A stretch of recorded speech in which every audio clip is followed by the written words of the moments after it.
ammas yeroo gaggeessan kan jira hordofa jarri isa kaan wajjin hariiroo uummatanii gaggeessuuf miti walqixxummaadhaan miti akka lakkoofsa gaggeeffamuufis miti jarrituu gaggeessaa ni kan gaggeeffama namni amala kanaan dhufee osoo aangoon qabatin ገጌሱ ማለት ከንጀኩን ያንጎ ቀበና ማለት ከፊዱ እንደው እትላኔ ነገር ረምቤ ይበቃል ብዙዎቻችሁ ድምጹ እየረበሸን ነው ስለምትሉ ይበቃላል ይበቃዋል እዛ ላይ እሱም በዛበት ለማንኛውም ምንድነው የሚለው የተባበሩት ያሉት በእኩልነት ከሚያያቸው ጋር አይደለም በእኩልነት ከሚያያቸው ጋር አይደለም አሁን ፋኖና ቲፒኤልኤፍ ለፋኖ በእኩልነት ያየውም ነው የጥምረቱ ሊቀመንበር ማን ነው አፋብን ነው የማን በዚህ ሰዓት አሁን ስልጣን ላይ ያለው የጥምረቱ ሊቀመንበር ዘመነ ካሴ ነው ዘመነ ካሴ ነው አያቆም ሰውየው ጅል እኮ ነው ዝም ብሎ የኦሮሞ ህዝብ በዚህ ደረጃ ላይ እንደዛ ይላል እኮ የኦሮሞ እኮ የዋህ ነው ይላል እኮ የራሱ ማህበረሰብ ሲያብጠለጥል ኦሮሞ የዋህ ማለት ጅልነት ማለት አይደለም የዋህ ማለት የዋህ ነው በቃ የዋህ ነው ባይነቸር የዋህ ነው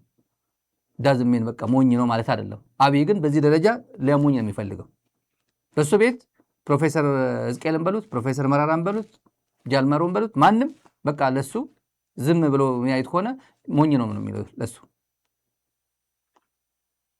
ማንኛውም በእኩልነት ከሚያያቸው ጋር አይደለም ከማያያቸው ጋር ነው የተጣመሩት ይላል ለእኩልነት አይደለም የተጣመሩት ለማዘረፍ ነው ለመታዘዝ ነው ያለው ስምምነት ሁለቱ ሸኔዎች በኦሮሚያና በአማራ እነሱን ለማገዝ ነው የተስማሙት ይህ ተመልሶ ስልጣን ቢይዝ ምን እንደሚያደርግ ማሰብ አስብ እስቲ ነው ይጠይቋል እስቲ አስብ እነዚህ ስልጣን ላይ ቢመጡ ይላል እኩልነትን ሰጠንም መኖር አልቻልንም ማለት አንድ ነገር ልንገር ለምሳሌ በክልላቸው ራሳቸው ያስተዳደሩ ነው ትግራይ ነው መከላከያ እንኳን እዚያ የለም የወሰድነው የነሱ መሬትም የለም እኛ ከምንልከው እርዳታ በስተቀር እኛን እርዳታ የምንሰጠው ማን ነው እኛ ምለው ኦሮሞ ሆኖ ነው አክት የሚያደርገው ጠቅላይ ሚኒስትር ሆኖ አይደለም እኛ ከምንሰጠው እርዳታ ኦሮሞ ትግራይን እየረዳ ነው እያለ ነው እኛ እነሱ መሬት አልወሰድንም ጭራሽ ግን እየረዳናቸው ነው የሚለው ሰውየው መነቀል ስላለበት ነው የሚነቀልበት ምክንያቶች ብዙ ምክንያቶች አሉ ዛሬ አብራችሁ ዝጋዩ ኦፒዲዮ መስማት ያለባቸው በርካታ ጉዳለ እኛ የነ ብርሃኑ ጁላ ገለልቻ እኔ እንኳንም እዚህ ተዳረስን ሬዲዮኑ ሴት እንኳንም እዚህ ተዳረስን ደመቀ ዘውዱ እንኳንም እዚህ ተዳረስን አለን ጉድ አለን ማንኛውም ዝም ብዬ ስሜታዊ እንዳልሆን ቀስ እያልኩ ለአንዳንድ ጉዳዮች ላይ ትኩረት አደርጋለሁ ኦላ ዛሬ የሰጠው መግለጫ የኦላ ጉዳይ ልንገራችሁ ኦላ በአጭር መልስ ሰጥቷል የኦላ መግለጫ ምንድነው በጣም ጠንከር ያለ ነው ይሄ I think አሳጥሬ ዝም ብዬ አሳጥሬ ልንገራችሁ ሲም ብሎ አጭር ነው በጣም ጠንካራ ነው አሳጥረን ነው የኦሮሞ ነጻነት ሰራዊት ምን ብሎ ዋናው ነጥቦች ያነሳው አብይ ኦሮሞ ሙሉ በሙሉ ነፃ ወጥቷል የሚለው ትርክት ከተጨባጭ ሁኔታ ጋር ይቃረናል ይላል አብይ የኦሮሞን ጥቅምና የራስን በራስ የመወሰን መብት የሚቃወም ነው ብሎታል ስርዓቱ ተቃውሞን ለመቆጣጠር ሰፊውን የኦሮሞ ህዝብ ላይ ጫና የሚያደርግ ስትራቴጂ ይጠቀማል ብሏል የኦሮሞ አንድነት ሆን ተብሎ እየተዳከመና እየተከፋፈለ ነው ይላል የኦላ መግለጫ የኦሮሞ ታሪካዊ ጀግኖች እየተናቁ ለቀድሞ የሀገር ስርዓቶች ያገለገሉ ግለሰቦች እንደ ጀግኖች እየቀረቡ ነው ይላል እንደ ጎበና አይነት ነው ጎበና ዳጪ አይነት ማለት ነው የኦቢኤን ቃለ መጠይቁ የአብይ የስልጣንን ስጋትና የኦሮሞን ድጋፍ እንደገና የማግኘት ፍላጎትን ያሳያል ይላል እንደገና ኦሮሞ ደግፈኝ ይላል የገጠመው የስልጣን ስጋትም ቁልጭ አድርጎ ያሳያል ይላል ህዝቦችን በመከፋፈልና በማጋጨት ስልጣንን ማስጠበቅ ያስተዳደሩ ስልት ነው በሚል ክስ አቅርቧል ኦላ ወቦ የኦቢኤን ቃለ መጠይቁን አብይ አህመድን የኦሮሞን የድጋፍ እንደገና ለማግኘትና የስልጣኑን ቦታ ለማስጠበቅ የሚያደርገው የፖለቲካ ስልት ነው ብሎ ባጭሩ ነው የገለጸው በጣም ብዙ 3 ፔጅ ነው ኢንፋክት ብለኛ ነው ያሳጠር ነው ተመልካቾቻችን ይህ በእንዲህ እንዳለ ብልጽግና አብይ አሁን የገባበት ችግር ጥልቀት አለው ራሱ በራሱ ጠላት ሰብስቦ በቃ ዝም ብሎ ጉራ ከሁሉም በላይ ደግሞ ትላንት እኔ ማንነኝ የሚል የለም ብልጽግና ወቅታዊ ሁኔታ ብርሃኑ ጁላ የብርሃኑ ጁላ ሰሞኑ ጊዜ ያው የምትጠብቁ ነገር አለ። ሰሞኑ የሬድዋንና የብርሃኑ ጉዳይ ምስጢር አለ። ምስጢር ገብቷል። እኛ ጋር ኤዲት እየተደረገ ነው። እናደርገዋለን ቀስ ብለን አስበን።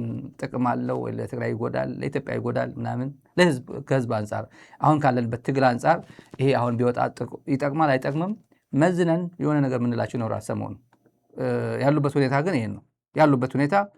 ሁሉም ኤቭሪባዲ ኢዝ ኢን ሾክ፣ ኤቭሪባዲ ኢዝ ኢን ሾክ። በተለይ ብርሃኑ ጁላ ኢዝ ኢን ሾክ። ይሄን ኦላ ይሄ ሰውዬ መሸቀጥ ነው የሚፈልገው። በሄደበት እንደምታዩት በሄደበት ነው። ኦሮሞ ሙሉ በሙሉ ነፃ ወጥቷል ይላል። ማን ነው ነፃ ያልወጣው? እስቲ ያስቡት። ይሄ ሰውዬ የኦሮሞ ነፃ አውጪ ነው ወይ? የሀገሪቱ ጠቅላይ ሚኒስትር ሄዶ ውሽቅ ገና ከኦሮሚያ ወጥቶ በሻሻ ነፃ ወጥቷል ይለናል። ጅማ ዞን ነፃ ወጥቷል ይለናል። ጭራሽ የሱ መንደር የሱ ቤት እናቱ የነበርባት ቤት ነፃ ወጥቷል ይለናል። ነገጧት ይሄ ስንኖር ኢትዮጵያዊ ስንሞት ኢትዮጵያ ሲለን የነበረ ሰውዬ ወድቆ ወርዶ ኦሮሞ ነፃ ወጥቷል ይላል። ኦሮሞን ብሊሶ ሜራ አለ አንድ ጊዜ ትዝ ይለኝ። ብሊሶ ሜራ ይላል። ብሊሶ ሜራ ነፃ ማለት ነው።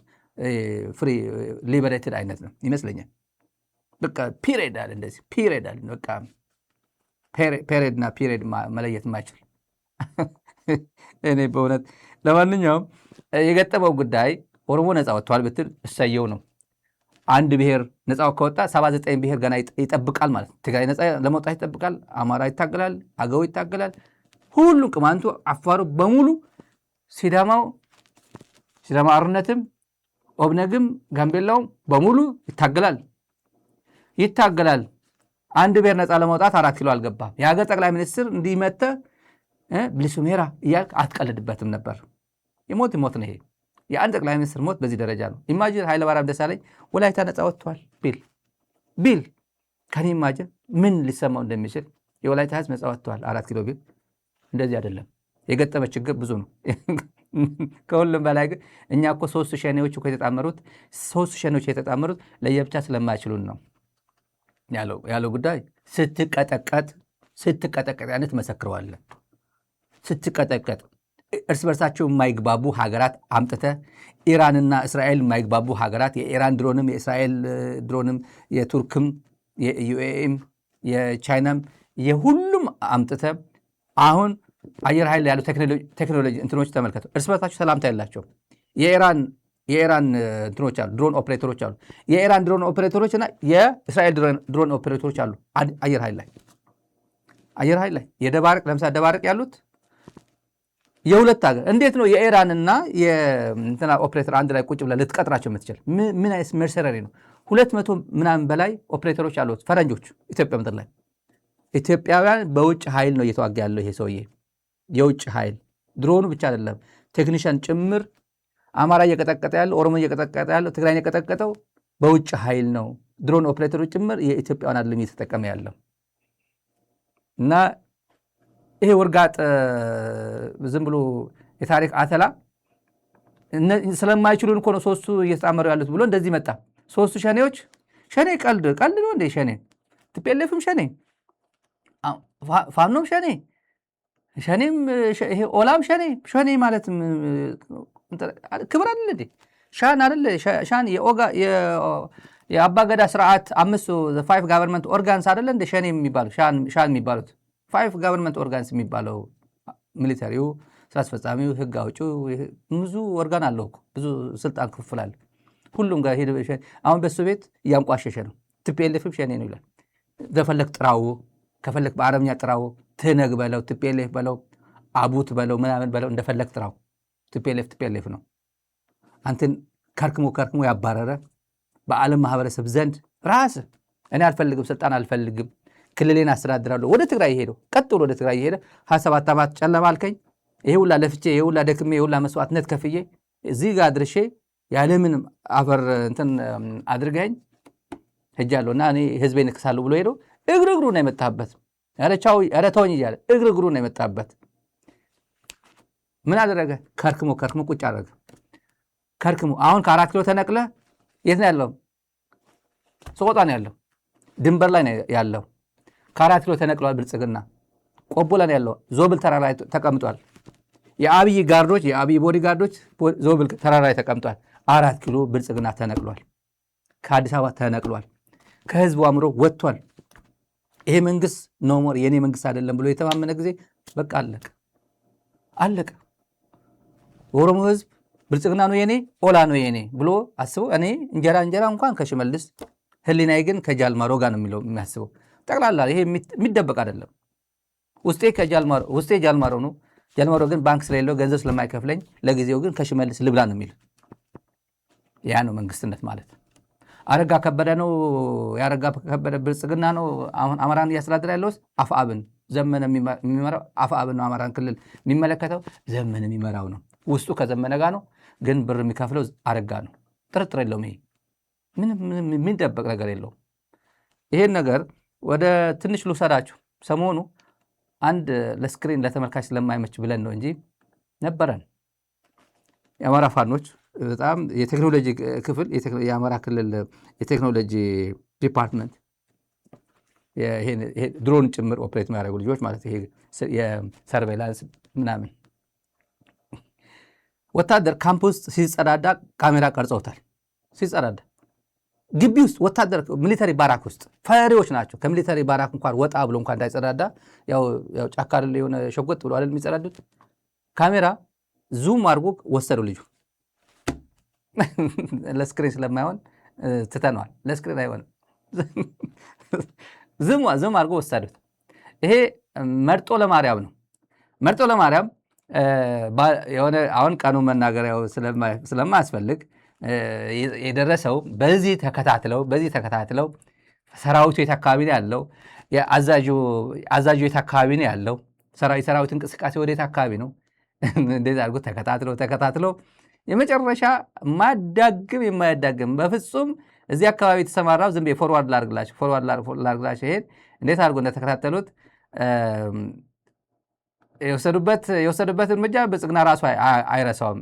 ብርሃኑ መሐመድ ተሰማ ሳሪ እዚህ ጋር ካሜራ የሚያደርገው እነሱ ነው።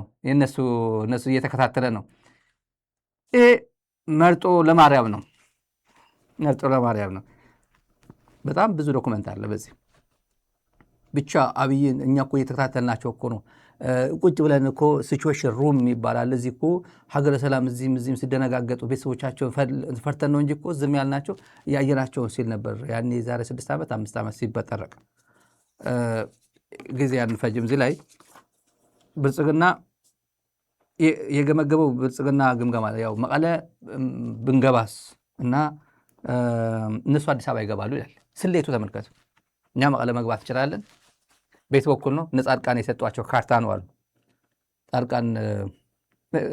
ጻድቃን እንትን አስገቡኝ፣ ዮሐንስ መንጋግ እና ሳሞራ አስገቡን፣ እኛ መግባት እንፈልጋለን፣ መታገብ እንፈልጋለን ሲሉ እኛ በቂ ነን አሉ። በቃል ነው የተናገረ። በአሽሙር ባለፈው ተናግረውታል። ተጋሩ ሰምተውታል። ለማን እየተናገረ እነ ሳሞራን ነው። ቀድሮ እኛ ኤክስፔሪንስ አለን፣ ተሞክረዋለን፣ አስገቡን አሉና በቂ ነው አልናቸው፣ አንፈልግም አልናቸው አለ በራሱ። ያው የስልጣን አሁን እኮ ትግራይ መጥቶ አዲስ አበባ ከማን ጋር እንደራደር ብልጽግና እኮ ፈርሷል እኮ በቃ ብሎ ደሴ እንደተቆጣጠሩ ሲናገር አዲስ አበባ ሄዶ ምናልባት ጠቅላይ ሚኒስትር የመሆን ህልም ነው። ጠቅላይ ሚኒስትር ወይ ኢታማጆር ሚኒማም ኢታማጆር ሹም ወይ ጠቅላይ ሚኒስትርነት እሱ ነው በቃ እየቋመጠ የነበረው። አሁን ደግሞ ወደ ትግራይ እንገባለን እኮ መቀለ እንገባለን ይላል። ተዋግተ ነው የምትገባ? አብይን ተማምኖ ብርሃኑ ጁላን ተማምኖ ስልብ ባሪያ በጌታው እንትን ይኮራል ይባላል። በጌታው እንትን ይኮራል። ጻድቃን አይነት ነው እሱ። አቅም የለውም። በነ ብርሃኑ ሰራዊት በነ አብይ አህመድ ሰራዊት ይተማመናል እሱ። ዛሬ በእውነት ሰራዊት ዝም ብሎ እየሄደ እንዳለ ታውቃላችሁ። ዝም ብሎ ዛሬ የፋኖ ኃይሎች የላኩልን ዶክመንት የክፍለ ጦር የአዛዥ ከዳ ወደ ፋኖ ገባ። የወሎ ፋኖ ዶክመንት ላሳያችሁ ይሄ ምን ብሎ እንደ የፋሽስቱ የብልጽግና 802ኛ እና የ47ኛ ክፍለ ጦር የሎጂስቲክስ መምሪያ ኃላፊ እና የ48ኛ ክፍለ ጦር የሰራዊት አባላት ከየአቅጣጫ በመፍረስ ወደ ሚኒሊክ ዕዝ 102ኛ ኮር ተቀላቀሉ እና ዛሬ 10 ወታደሮች በአንድ ላይ ገቡ እና የክፍለ ጦሩ የሎጂስቲክስ ኃላፊ ቀጥ ብሎ ሄዱ። መሳሪያቸው እንደታጠቁ ነው የገቡት። አብይ ያለበት እንደዛ ነው። ጻድቃን የሚያዩበት መንገድ ሌላ ነው። ቲዲኤፍ ደግሞ እዛው እየጠበቀ ነው፣ ቁጭ ብሎ እየጠበቀ ነው። እንዲሁ ተፋጠው እየተጠባበቁ ነው። እናያለን። ግምገማችሁ ምንድን ነው? መቀለ መግባት ይችላል። በጨርጨር በኩል ቆርጣችሁ ብዙ ሰራዊት ዛጋ ዝም ብላችሁ በተስ አድርጋችሁ መቀለ ትገባላችሁ ነው የተባሉት። የሰማነው ነው። እንደዛ ነው የተባልነው ነው የሚሉት አሉ። አዛዦች አሉ፣ ሌፍተናንት ጀነራል፣ ሜጀር ጀነራል በመከላከያ አሉ፣ ከቲዲኤፍ ጋር እኩል መረጃ የሚለዋወጡ ምንና ማምለጫ አይነት ማለት ነው። የሆነ እኮ እንደዚህ ሰራ ነበር፣ ለውጥ ሲመጣ እኔ እኮ እንደዚህ ታገል ነበር እንዲሉ ማለት ይሄ ጥሩ ነው። በነገራችን ወሳኝ ነው። ይሄ መስራት ስላለባቸው ነው። ይሄ ትኩረት አድርገን የምንናገረው እና መቀለ እንገባለን፣ ግን በአቋራጭ ደግሞ እነሱ አዲስ አበባ ሊገቡ ይችላሉ ነው። አዲስ አበባ ቢገቡ ደግሞ እኛ ምን ዋጋ አለን? እዛው አየር ኃይል ይቆጣጠሩታል፣ ባንኩም ምናምን ኤርፖርት ይቆጣጠሩታል፣ አራት ይቆጣጠራል። እኛ መቀለ እዛ ተቀምጠን ምን እናደርጋለን አሉ። ሂሳብ እንዴት አድርጎ እንዳሰሉት ነው የምነግራቸው። ያሰሉበት ሁኔታ አንደኛ ቆቦ ይሰበራል ነው። ቆቦ የሚሰብሩበት ባለፈው 2 ሰዓት ነው የፈጀባቸው ዞብል። አሁንም ሌላ ተሞክሮ አላቸው። መንገዱ ይታወቃል፣ ተራራው ሸንተረሩ ያውቁታል። ሰራዊቱ ደግሞ ባለፈው ትንሽ ነበር፣ የቲዲኤፍ ሰራዊት ትንሽ ነበር። አሁን ብዙ ነው ያለው ሰራዊቱ። ይሰበራል። በሰቆጣ በኩል ያለም ይሰበራል። እንዴት አድርጎ እና እንዳይሰበር ለምን አሰሩትም ነው? ይሰበራል ብለህ ካልኩሌት የምታደርግ ከሆነ እንደማይሰበር አድርገህ ለምን አሰራው? አቅም ካለህ ነው የማወራህ እኮ። ይሄ ድል መሀይም ሁላ ጀራለኝ ብሎ እዛ የተኮለኮለው አቅም ካለ ለምን በደማደረድረው? በሰቆጣ በኩል ይሰበራል። 1 ቀን 2 ቀን ነው ቢቀር በቃ እዛው ጋሸና ይገባሉ አሉ። ግምገማቸው እሱ ነው። ጋሸና ይገባሉ በ2 ቀን። ሰቆጣ ይሰበራል እና በቀላሉ ምክንያቱም እዛ ያለው ፋኖ አለ እዛው አጠገብ፣ የአገው ሰራዊት እዛው አለ፣ ቲዲኤፍ እዛው አለ እና በቀላሉ ይሰብሩታል። ተቀባብለው ጋሸና በ1 ቀን ይገባሉ። ጋሸና ከገቡ ደግሞ አዲስ አበባ ይመጣሉ፣ በቀላል ይመጣሉ። ስሌታቸው ስሩ። ግን በዚህ በኩል ጨርጨር ግቡ እያላችሁ ነው፣ ወደ መቀለ እንደምንም ብላችሁ ገፍታችሁ ግቡ እያላችሁ ነውና አዲስ አበባ ይገባሉ። ይህን ስሌታቸው ቲዲኤፍ የሚያውቀው ይመስለኛል። ዝም ብዬ ሳወራ ሳስበው ግን እንደዚህ ካልኩሌት ያደረጉ ነው። በቃ እንደምንም ብለን ሞራል ለመስበር መቀለ ሹልክ ብለን ብንገባ የሚሉ ሹልክ ብለን ብንገባ ነው በዚህ ይገቡብናል እያሉ አሁን የብልጽግና ጀነራሎች አሁናዊ ቁመናቸው ብነግራችሁ ዝርፊያ ላይ ናቸው። የሲቪል ሰርቫንቱም ዝርፊያ ላይ ነው። አዲስ አበባ ምንም የሚሰማ ጆሮቸው በጥጥ ዘግተው ዝም ብሎ እየዘረፉ ነው። የመሸሻ ሰዓታቸው ስለሆነ መጨረሻ ሰዓት ስለሆነ መጨረሻ ላይ አካውንታቢሊቲ አይኖርም፣ ተጠያቂነት አይኖርም። ባለፈው ዝም ብሎ የጉምሩክ ዘራፊዎች የምናምን ብሎ አሰብን በቁጥጥር ስር አዋልን እያለች እናት አለም መለሰ የድሮ ባልደረባችን ታወራ ነበር። ኢትዮጵያ ቴሌቪዥን ዛሬ አይቼዋለሁ። ትላንትና ምናምን በቁጥጥር ስር አዋል። ትላልቆቹ ዝሆኖቹን ትቶ መንግስት ትንሽ ኮልኮሌ ሌባ ያዝኩኝ ይላል። ትልልቆቹን ትቶ አሁን ወታደሩም ሲቪሉም ጭንቀት ላይ ነው ያለው። መዳኛ መንገድ ፍለጋ ላይ ናቸው። መዳኛ እንዴት አድርጌ ነው ሰርቫይቭ ማድረገው?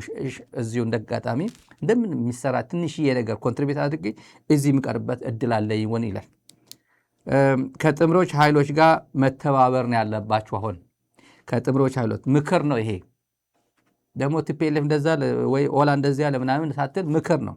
ማንም ገለልተኛ ሰው የሚመክራችሁ ነው። ከጥምረት ኃይሎች ጋር መመከራከር አለብህ። አብይ አህመድ አሊ ያበቃለት ሰው ነው። አብይ አህመድ ሄደ ማለት ብልጽግና ፈረሰ ማለት ነው። ድሮስ ደርግ ሲወርቅ ተስፋዬ ገብረኪዳን ተክቶት ነበር። አሁን ይሄ ሰውዬ ሹልክ ብሎ ከሄደ ውጭ ይሄዳል፣ ምንም ጥርጥር የለውም። አዲስ አበባ እንደምንም ብሎ አዲስ አበባ ካልያዙት ከዛስ ብርሃኑ ጁላ መጥቶ ኤታማዦር ሹም እና እኔ ስልጣን ተረክቤያለሁ እንዴት እንደዛ ነው ሞቱማ ኦሮሞ እንደገና አብይ እንደሚለው አይልም። ሁሉም ይሄ መደዴ ምድረ ጀነራል ነኝ ምናምን ነው የኮለኮለው። ሁሉም ኮንታክት ፐርሰን እየፈለገ ነው። ከእገሌ ጋር ስልክ እየተደዋወለ ነው። አሁን ስልክ እየተደዋወለ ነው። ማምለጫ ፍለጋ ላይ ናቸው አንዳንዶቹ። ሰሞኑ የምናቀርብላችሁ ዶክመንት አለ ብያቸዋለሁ። እንዲህ ያዝናቸው እንዲህ ዝም ብሎ ከነ ድምፃቸው ከነ ምናምናችን ያገኘናቸው እንዲህ ከህዝብ ጎን መቆም አለባችሁ። ከቲፒኤልኤፍ ጋር ከቲዲኤፍ ጋር ከኦላ ጋር ከአፋብን ጋር ያላችሁ ግንኙነት ጠንካራ መሆን አለበት። በየቦታው ሰው አላችሁ። ኦላ ጋር ሰው አላችሁ። ጀነራል ተፈራ ማሞ ጓዳችሁ ነው አይደል? ምሬ ወዳጁ ታውቁታላችሁ። ዘመነ ካሴው ታውቁታላችሁ። እንዲሁ መገናኘት ይፈልጋሉ ግን ኮንታክት አጣው ምናምን የምትሉ ከሆነ ኮንታክት እኔ ማገናኘት ዝግጁ ነኝ። እዚህ ላይ ችግር ከገጠማችሁ ማለት ነው። እርግጠኛ ነኝ የፈለገ ኮንታክት የፈለገ አያጣ መውጫ ቀዳዳ ያጣ የፈለገ መውጣቱ አይቀርም። ግንኙነት ፈጠሩ። ከህዝባችሁ ጎን ቁሙ። የወንድሞቻችሁ የወታደር እልቂት አቁሙ፣ አስቁሙ። ለማይሆን ጦርነት አትማገዱ። ልጆቻችሁ ወጣቶችን አትማግዱ። የማንም ወጣት አይደለም እዚህ እየሞተ ያለው የኢትዮጵያ ብሔር ብሔረሰብ። እኔ ወደ ዞብል አካባቢ ዞብል ተማርከው ሲመጡ ታያቸው። እዚህ እናመጣቸዋለን። ምናልባት እነሱ ሸረሪና ማረክን እኮ እዚህ ማረክን እኮ እኛ ሸረሪና ለምንድን ነው ቻፕተር የዘጋ ነው? እዚህ ሚዲያ ላይ ለምን ዘጋ ነው? በቃ ዘጋ ነው። ተናገር። ብልጽግና ለመጀመሪያ ጊዜ በድሮን ትመታለ። ቲዲኤፍ ተመቶ ያውቃል። ፋኖ ተመቶ ያውቃል። ኦላ ተመቶ ያውቃል። ለመጀመሪያ ጊዜ ብልጽግና ትቀምሳለ እያልን ነበራል። እኔ ከዛ በኋላ ተናገር ያሉ ቀመሳቸው። አዎ ኦገስት 1 መከላከያ ሊረሳው የማይገባ ነው። ብልጽግና ሰራዊት ሊረሳው የማይገባ ነው። ቻፕተር ክሎዝድ። በቃ ዘጋን። ስለ ሸረሪና እንደዚህ ምናምን እያለ ስንት አገር እኛ ስንት ጉድ አለ ከፊት ለፊታችን ስንት ጉድ አለ። ይሄ የተኮለኮለው ከደቡብ ክልል የመጣ ደቡብ እዝ የሚባል ከደቡብ እንዳጋጣሚ ደቡብ እዝ 90% የደቡብ ተወላጆች ናቸዋል። ደቡብ ተወላጆች ናቸዋል። ደቡብ በድሮ አወቃቀር ነው። አሁን ማዕከላዊ ኢትዮጵያ፣ ደቡብ ኢትዮጵያ፣ ደቡብ ምዕራብ ወደ ከፋ ነው ደቡብ ምዕራብ የሚባለው ሚዛን ተፈሪ እና ሲዳማ ምናምን ነው። ድሮ ነው የድሮ አወቃቀር ደቡብ ምንለ 90% የደቡብ እዝ የደቡብ ተወላጆች ናቸው እና ታዳጊዎች ናቸው። አብዛኞቹ ከ18 በታች ናቸው። የሰማነው እንደዛ ወጣቶች። አሁን ዞብል አካባቢ ያሉት ዞብል አካባቢ ይሄ ምን ገብርኤል ምናምን የሚባል ቦታ አካባቢ አለ። ዛታ ገብርኤል አካባቢ ወጣቶች ናቸው። እነሱ እየመጡ ነው ይመጡ ወደ ትግራይ ወደ አላማጣ ምናምን ይገባሉ። በቃ በዛ ወደ መቀሌ ልኳቸው ወጣቶች ናቸው። እና እነዚህን ወጣት አስበልታችሁ እናንተ ጀነራል እገሌ ነኝ ማለት አትችልም። እያንዳንድሽ ጀነራል የሚባለው ማዕረግ ፊልድ ማርሻል ይጨመርልኝ፣ እገሌ ጀነራል ነኝ፣ እገሌ ወደ ሌፍተናንት ጀነራል ነኝ፣ ወደ ጀነራል ፕሮሞት መደረግ አለብኝ ስለነበረ ምን አይነት ጀግንነት 8 ዓመት የትኛው ታጣቂ ቡድን አሸንፈ ነው ብትል አላሸነፍክም። የኢትዮጵያ ሰራዊት ያሸነፈው ኃይል በኢትዮጵያ ምድር ላይ የለም። ለዛውም ሰራዊት ራሱ ተዋርዶ ሀገር አዋርዶ ህዝብ ጨፍጭፎ ጄኖሳይድ ፈጽሞ ያሸነፈው ኃይል ኢትዮጵያ ምድር ላይ የለም። ትግራይን አላሸነፈ፣ አማራን አላሸነፈ፣ ኦላን አላሸነፈ። በየዙሩ ግን በማዕረግ ሲጨምር ነው የምታዩት። የትግራይ እናትን ደፍረ ነው ማዕረግ ያገኘው። የትግራይ አባትን ገለ ነው። የትግራይ ሴቶችን ደፍረ ነው ማዕረግ ያገኘው። ምንም ጀግንነት ፈጥረህ አይደለም። የትኛው የውጭ ኃይል መክተ ነው ጀነራል ማዕረግ የጨመርከው? የለም። አንዳንዱ እንዴት ነው ምንላቸው ሰዎች አሉ። እንዴት ነው ያው አለ አይደል የወንዶች ጉዳይ አለ። ቀጮ እንዴት ነው የሚለው ሰውዬ ምንላቸዋል ጀነራሎች? ኧረ በእናትህ ስለ ቤተሰብ ብቻ አውራኝ፣ ስለ ቤተሰብ ይቅርብ፣ ያ ጉዳይ ይቅርብን፣ ያ ጉዳይ ማለት ስለ ሰራዊቱ አታውራኝ ነው የሚሉት። ምን ደውላ እረፍት የለንም። አሁን እረፍት ቴምፕሬቸሩን እንዴት ነው ልብ ትርታቸው ምን ይመስላል ጀነራሎቹ? የብልጽግና ጀነራል ልብ አሁን አንደኛ ስልክ ወዲያው ነው የሚያነሱት። ችግር የለባቸው አንዳንዶች ችግር የለም። ከዚህ በፊት አይ ዊል ኮል ዩ ባክ አይመቸኝም ፕሊስ ተወኝ የሚሉ ስልኮች ነበሩ ቴክስት የሚያደርጉ። አሁን በዚህ እለፍ ነው የሚሉት። እለፍ ወደ ሲግናል ወደ እለፍ ነው የሚሉት። በኖርማል ስልክ ግን አይደወል። በዚህ አጋጣሚ እንዳትደውሉላቸው እለፍ ነው የሚሉት። በዛ ከዛ ያወራሉ። ተወኝ በእናትህ ቤተሰብ ሰላም ነው ነው የሚሉት። ሌላው እንኳን እኛን ተወን በቃ ስለ ቤተሰብ እናውራ እንጂ ሌላ ተስፋ የለንም እኮ እኛ የለም እኮ ሰራዊት የለም እኮ ተቦርብሮ ሞቷል እኮ ይለናል። ሚዲያ ላይ ሲወጣ እኛ እኮ እንደዚህ ያለን ይላል። ማለት ጀግና ይጫወታሉ። ጀግና ለመጫወት የሚፈልጉ ያው ማለት ስላለባቸው ነው የሚሉት። በዚህ አጋጣሚ ይሄ አንድ ጉዳይ አለን። ዛሬ ትላንት አይደለም። ለና አብይ ጀነራሎች ነው ዛሬ ትላንት አይደለም። አብይ ብቻው ቀርቷል። ብቻው ላይ ቀረው ሰው የለው ምናምን። ዝናሽ እንኳን የውጭ ማን ነው ዝናሽ? ኢትዮጵያዊ ነች። ኢትዮጵያውን ቮት ስታረግ አይታችኋታል። ቮት አድርጋለች። ከሰውየው ጋር ሄዳ ቮት አድርጋለች። አብይ ቮት ሲያደርግ ምርጫ ተሳትፋለች ወይ ከሱ ጋር ዘጭ ብላለች? አታደርገውም። የኢትዮጵያ ቀዳማዊት እመቤት ዜግነት የዚህ ሀገር ዜጋ በቃ የለም። መውጫ አላት እሷም ልጆቿ በጽኑ እንትን ናቸው። በጣም ሴፍ በሆነ ቦታ ነው ያሉት እነሱ። የሌላ ሰው ነው እያለቀ ያለው። እነሱን ነው አስበልተው ውልቅ ብሎ ይሄዳሉ። ኢትዮጵያ በእኛ መቃብር ነው ይሉ ነበር። ደርግ ኮሎኔል መንግስቱ ኃይለማርያም እንደዛ ይለን ነበር። መጨረሻ ላይ ቁርጥ ሰዓት ሲሆን ላፍ ነው የሚሉት። የዲክታተር መሪዎች ቋንቋ እሱ ነው። በጣም አፍቃሪ፣ አገራቸውን ያፈቅራሉ፣ ህዝባቸውን ያፈቅራሉ። የመጨረሻ ሰዓት ሲሆን ቻው እንኳን አይሉ። መግለጫ ሰጥተው አይደለም የሚሄዱት፣ ሄዱ ነው የሚባሉት። በወሬ ነው የምንሰማው። እና በብልጽግና አካባቢ ጀነራሎችን፣ ሚኒስትሮችን ፕላን ቢ ላይ ናቸው። ፕላን ኤ ተሸንፈናል ነው። ፕላን ኤ ተሸንፈናል። በተለይ ተጋሩ ዝም ብሎ አንዴ ከትግራይ ወጥቷል አይደል? ግን ኢጎ ደግሞ መጥረግ አልቻሉም። ኢጎ ክሊን ማድረግ ከባድ ነው። እውቀት ይጠይቃል። የሆነ ኮሚትመንት፣ የውስጥ እንትን ይፈልጋል፣ ጀግንነት ይፈልጋል። ኢጎ ዝም ብሎ አይደለም የሚጠረቀና ይቅርብኝ፣ በቃ እኔ ተሸንፌያለሁ፣ እኔ ትግራይ ተመልሼ ማሸነፍ አልችልም።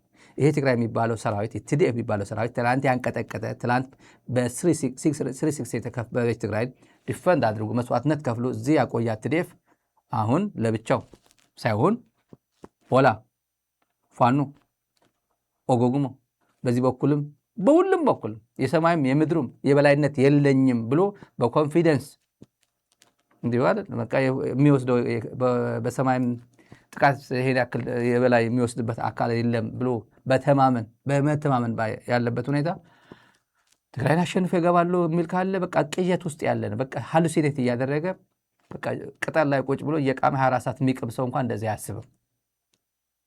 ዛሬ ሜክሲኮ አድራለሁ፣ ከሜክሲኮ ተነስቼ አርጀንቲና ቁርስ በላለሁ ብሎ ጫት የቃመ የሚቃዠው እንኳን እንደዛ አያስብም። አንድ ትንሽ እንሄድበት። የነዚህ ሰዎች የተሸነፋችሁ ነው። ብልጽግናዎች የተዋረዳችሁ ናቸው። አበባው ታደሰ ችግር ውስጥ ነው ያለው። አይታመንም። አንደኛ አይታመንም። ደጋግሜ የምናገረው አይታመንም። ሰክሮ ነው የሚወጣው። ተደግፎ ነው ሸራት የሚሄደው። ሰዎች የሚያገኛቸው ሰዎች አሉ። አብይም ያውቃል። ብልጽግና ከእሱ ጋር መረጃ እንዳትቀባበሉ፣ ሚስጥርና ዶክመንት እንዳትቀባበሉ ያቀብላል። የሚያቀብለው አዳሃለው ነው፣ መቀለ ነው፣ ፋኖ ነው፣ አይታወቅም። ግን ይሄ ሰውዬ የተገለለ ነው።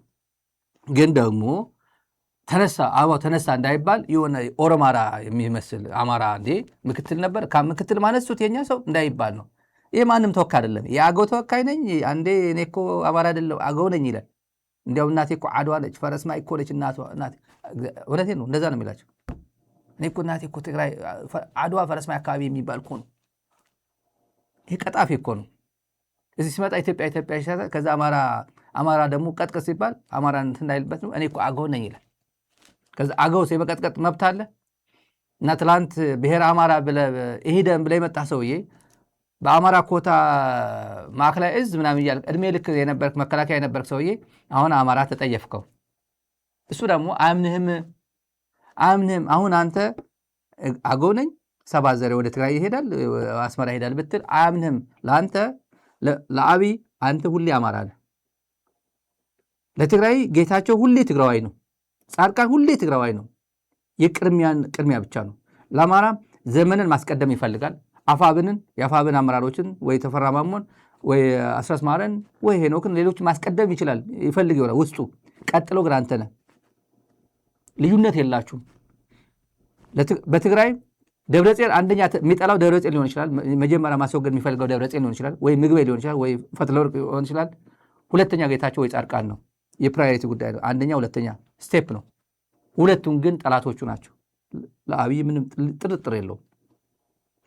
ጥርጥር የለውም። ለማንኛውም ግን እነዚህ ሙትቻ ጀነራሎች እነዚህ ናቸው። ጀግናው የኤርትራ ሰራዊት የጋራ ጠላትን በጋራ በመቀጥቀጥ ከከፍተኛ ጀነራል መኮንኖቹ ጀምሮ ከኢታማዦር ሹሙ ጀምሮ እስከታች ያለው ሰራዊት የእዝ አዛዦች፣ ክፍለ ጦር አዛዦች አብሮ እንደተገነባ አብሮ እንደሰለጠነ ሰራዊት በከፍተኛ ትስስር እና ውህድ ለዚህ ድል አብቅተው ከዚህ በኋላ ሁለቱ ሀገር ሊነጣጠሉ አይችሉም። የሁለቱ ሀገር ህዝቦች ድልድይ መሆን የምንችለው እኛ ነን። በኤርትራ ያለው ሰራዊትም በእኛ ያለውም ሰራዊትም ድልድይ መሆን የምንችለው። ድልድይ የምንሆነው ደግሞ በንግግር አይደለም፣ በደም ነው፣ በአጥንት የተገነባ ነው። የኔን ሰራዊት የቀበረልኝ የሃሊባል ሰራዊት ነው። የሃሊባል ሰራዊት የቀበረው የሰለሞን ሰራዊት ነው። በኤርትራ መንግስት፣ በኤርትራ ፕሬዝዳንት፣ በኤርትራ ባሉ ሰራዊት ከፍተኛ አመራሮች ጥረት እንደ አዲስ ፍቅራችን፣ ኑሯችን ለመገናኘት በቅተን ፈልጋለሁ። ምናልባት ብዙ ጊዜ ከእኛ አዛዦቻችን ጋር ይበልጥም ደግሞ ጀነራል ፊሊጶስ ምን ጊዜም ከኛ አልተለየም። አባታችን ነው፣ መካሪያችን ነው፣ አዛዣችን ምን ጊዜም ከኛ አልተለየም። በነገራችን ላይ ይሄ ለጀነራል ፊሊጶስ አባታችን ነው ያንሷል ይመስለኛል። ያንሷል። 4 ኪሎ ያስቀመጠው ይሄ ኃይል ነው። የኛ ስቃይ፣ የኢትዮጵያውያን ስቃይ፣ አሁን ቀጥሎ ደግሞ የኤርትራውያን ስቃይ ያራዘመው እና ኤርትራ ስለ ሰላም፣ ስለ ልማት፣ ስለ አገሯ እንዳትጨነቅ ያደረገው የ4 ኪሎ ስለተቀመጠ ነው። እና 4 ኪሎ ያስቀመጠው ኃይል አባታችን ነው፣ ፈጣሪያችን ነው፣ አዛዣችን ነው፣ ምን ጊዜም ከኛ አልተለየም ሲባል ያንሰዋል። በጣም ነው የሚያንሰው። እና ይሄ መሰረት ጀግና ነኝ ይላል። አሁን አበባው ታደሰ እኛን መለየት በፍጹም እኛ ድልድይ ነው የምንሆነው፣ እንጨት ነው የምንሆነው የሚለው ይሄ ሰውዬ በሸነና ደግሞ ደግሞ 3 ሸኔዎች የተጣመሩት ስለማያሸንፉን ነው። አብይ አባመላ አብችኮ አባመላ የሚል ዘፈናል እና ፓርትቱ ነው በአፋን ኦሮሞ 1 ሰዓት ከምናምን 1.8 ሰው አይቶታል። 1 ሰዓት ከምናምን ነው። 1 ከ12 ደቂቃ ተናግሮ 1.2 ይላል፣ 1.8 ይላል። 1.8 ለማንኛውም አሁን 3 ሸኔዎች እነዚህ የሁላ ምድረ ጀራል እና ኤርትራ ባትኖር ኖሮ እኮ ስለነበረ አሁን የተጣመሩት ስለማያሸንፉን ነው። እና ትግራይ ብለሲንግ የአክሱም ጽዮን ለመሳለም ነው የገባኸው። አልነጃሽ ሄደ ጆማን ሄድከው ወደ አልነጃሽ ምን ነበር ልታደርግ ሄድከው? እችላለሁ ብትል ራስህ አትገባም ነበር? ሞቃዲሾን ያስገባኸው አማራ ገባልኝ እያልክ ዛሬም መጀመሪያ ዶክመንት ያቀረብነው እሱ ምንድን ነው? አማራ ካሁን ካልገባ በቃ መጥፊያችን ነው እያልክ ያለው የምትገመግመው ምንድን ነው? አሁን ተመልካቾች የትግራይ ግምገማ ሚስ ካልኩሌት ያደርጋል። አብይ ሚስ ካልኩሌት የሚያደርግበት አንደኛ ትላንት በዚህ ፕሮግራም ላይ የተናገርኩት አለ። ሚስ ካልኩሌት ያደርግ ቲፒኤልኤፍ የ4 ኪሎ የስልጣን ስጋት ነው ብሎ ማሰቡ መጀመሪያ 2013 ማሰቡ አይሜን ያ ስልጣን ላይ እንደወሰደ ኖ ቻው ብሎ የሄደው አካል በቃ ቲፒኤልኤፍ ድጋሚ ስልጣን ላይ አይመጣም። መጨረሻ ላይ ስልጣን የሚፈልገው ሌላ አካል ሊሆን ይችላል እንጂ በስም ከትግራይ በኩል የስልጣን ስጋት ሊኖረው አይችልም። ሄዷል። የፖለቲካ ፓርቲ ነው። ግን እስከ መጨረሻ ሄጄ ካላጠፋው ብሎ እግር የሄደው ይሄ ነው። ኦፒዲዮ ነው። የሙርከኛ ስብስብ ነው። የሙርከኛ ስብስብ ያሳደገው አብይ አህመድ ነው። ሙርከኛ አይደለም እሱ፣ ግን ሙርኮኞች ያሳደጉት ውርጋጥ ነው። ይሄ ሄዶ ካላጠፋው እንካ ብሎ ስልጣን የወሰደው ሰውዬ እንካ አይነው አንተ ምንድን ያሉት አበይ ስብሐት ጂኒ ያለብህ መምራት አትችልም። አንተ ኦሮሞውን ወክለ ይህን ስልጣን መቀበል አትችልም። ሌላው ነው መውሰድ ያለበት ሲል እኔ እንዴ አቦይ ምን ሆናል? እኔ ከማን አነሳለሁ? ጠቅላይ ሚኒስትር ለመሆን ምን ያንሰኛል? አንተ አትሆንም፣ ጂኒ ያለብህ ችግር አለብህ ጭንቅላት አሉት። እንደዛ ነው ያሉት አይደል? እንደዛ ነው ያሉት ነበሩና አባዱላም እነለማ እንካ ብሎ ሰጡት። ኦኬ ፈቀዳችሁ? ኦኬ ውሰደው። እንደማይሆን እየተነገረው ውሰደው አሉት።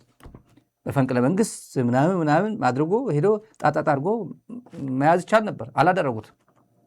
ፈቃዳችሁ ነው እንሄዳለን፣ ያዙት፣ ስልጣኑ ያዙ፣ እኛ ሄድን ያሏቸው። ይሄ እረፍት አላገኘም። መጣ እግረግር። ከዛ ከርክሞ እንደ ጥድ ነው የከረከሙት። እንደ ጥድ አንዱ ትልቅ አንዱ ትንሽ እንደ ከርክሞ ቁጭ አድርገው እዛ ላይ ለዛ ነው ያደረገው። አሁን 3 ሸኔዎች እየመጡ ያሉት ተጣምረው እየመጡ ያሉት ስለማይችሉን እኮ ነው። አንድ ለብቻ ስለማይችሉን ነው ይላል። ጉረኛ አሁን እመጣልሃለሁ። አሁን ተጣምረው እየመጡበት ያለው ምክንያት ልንገርህ፣ ለአብይ ነው። ይሄ ሹክ ልበለው። ተጣምረው እየመጡበት ያለው መስዋዕትነት ለመቀነስ ነው ብቻ። ከትግራይ ጋር ከርክሞ አዲስ አበባ እንደሚሸኝ ብቻ። ትግራይ ፋኖ ሳይገባበት፣ ኦላ ሳይገባበት፣ ኤርትራ ሳይገባበት፣ ማንም ሳይገባበት ለብቻ ከርክሞ አዲስ አበባ እንደሚሸኝ ጥርጥር የለውም። ማንም ኢትዮጵያዊ አይጠረጠረም። ለብቻ ድሮን ታጥቀ ጭምር የዩክሬንም ናይጄሪያውያን እኮ አሁን አብዛኞቹ አሁን ያሉት ናይጄሪያ በትንሽ ብር ነው የሚያመጣቸው አሉ።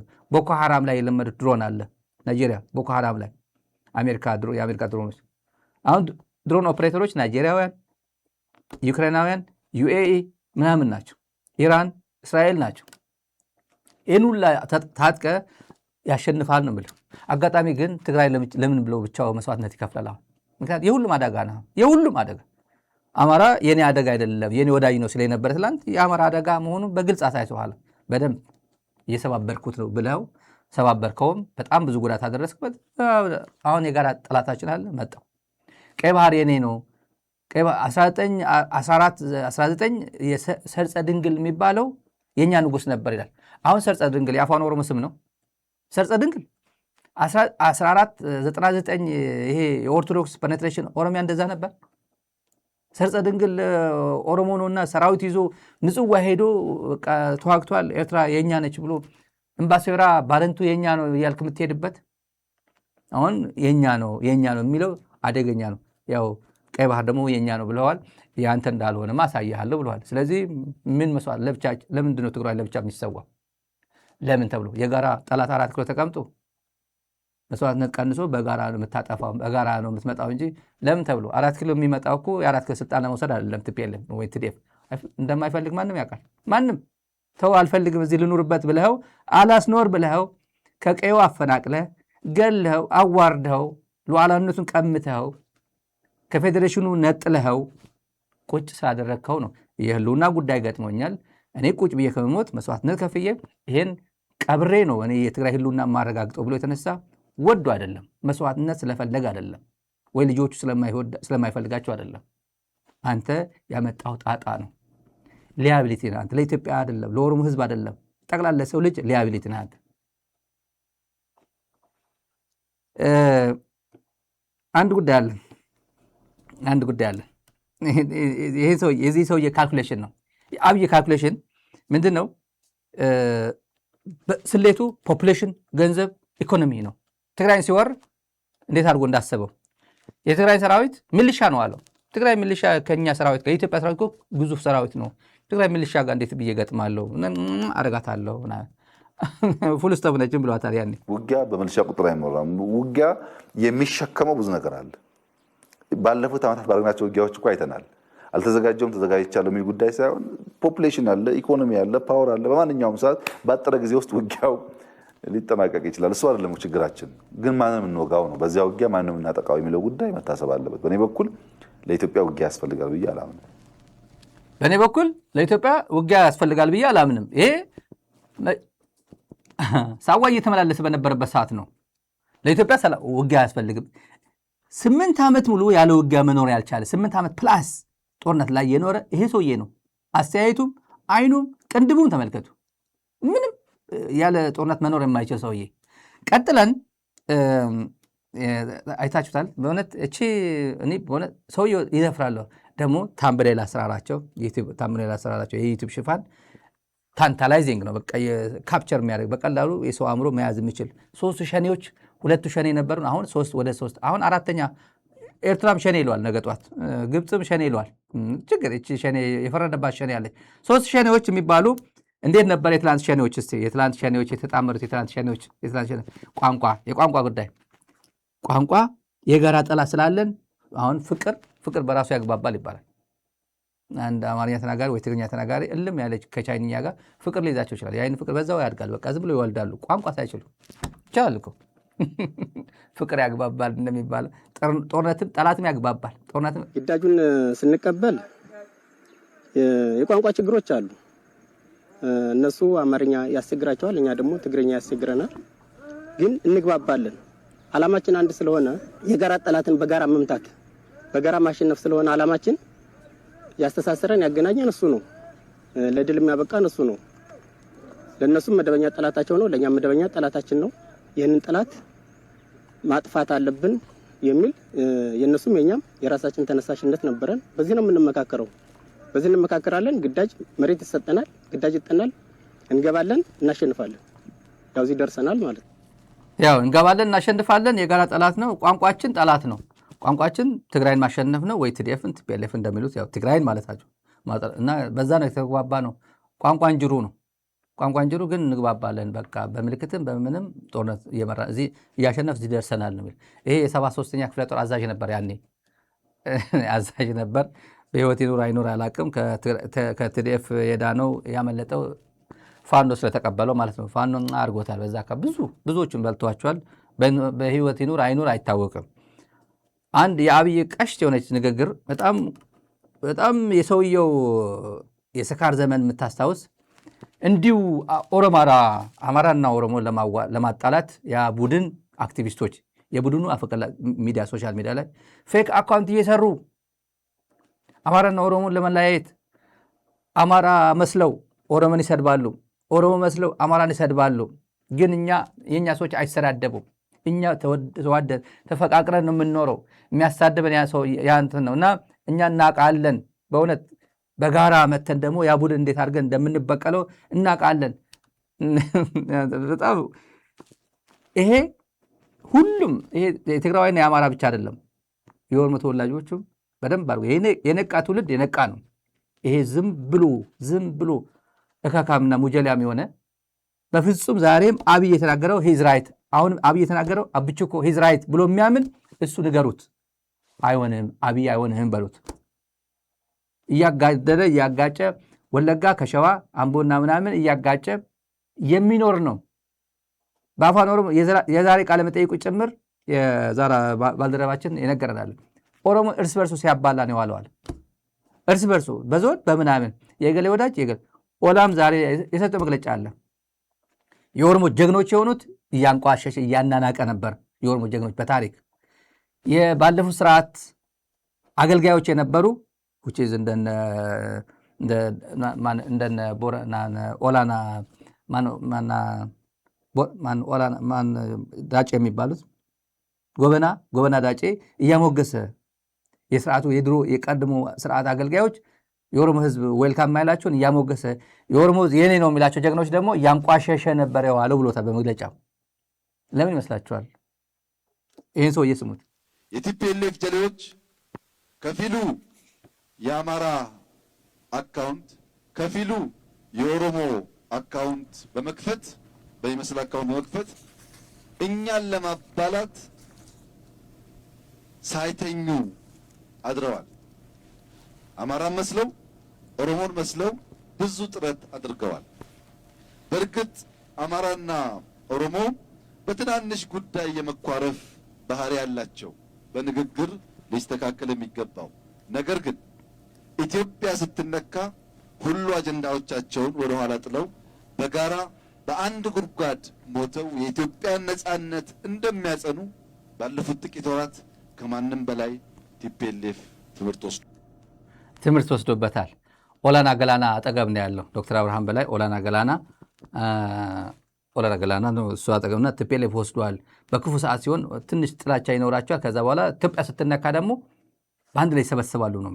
አሁን ኢትዮጵያ ስትነካ በአንድ ላይ የተሰበሰበው ማን ነው? ከብልጽግና በስተቀር አብይ አህመድ እዛው አብይ አህመድ አካባቢ ተኮልኩሎ ካሉ ጥቂቶች ቡርዣ በስተቀር የኢትዮጵያ ሕዝብ ሁሉም ተነስቷል።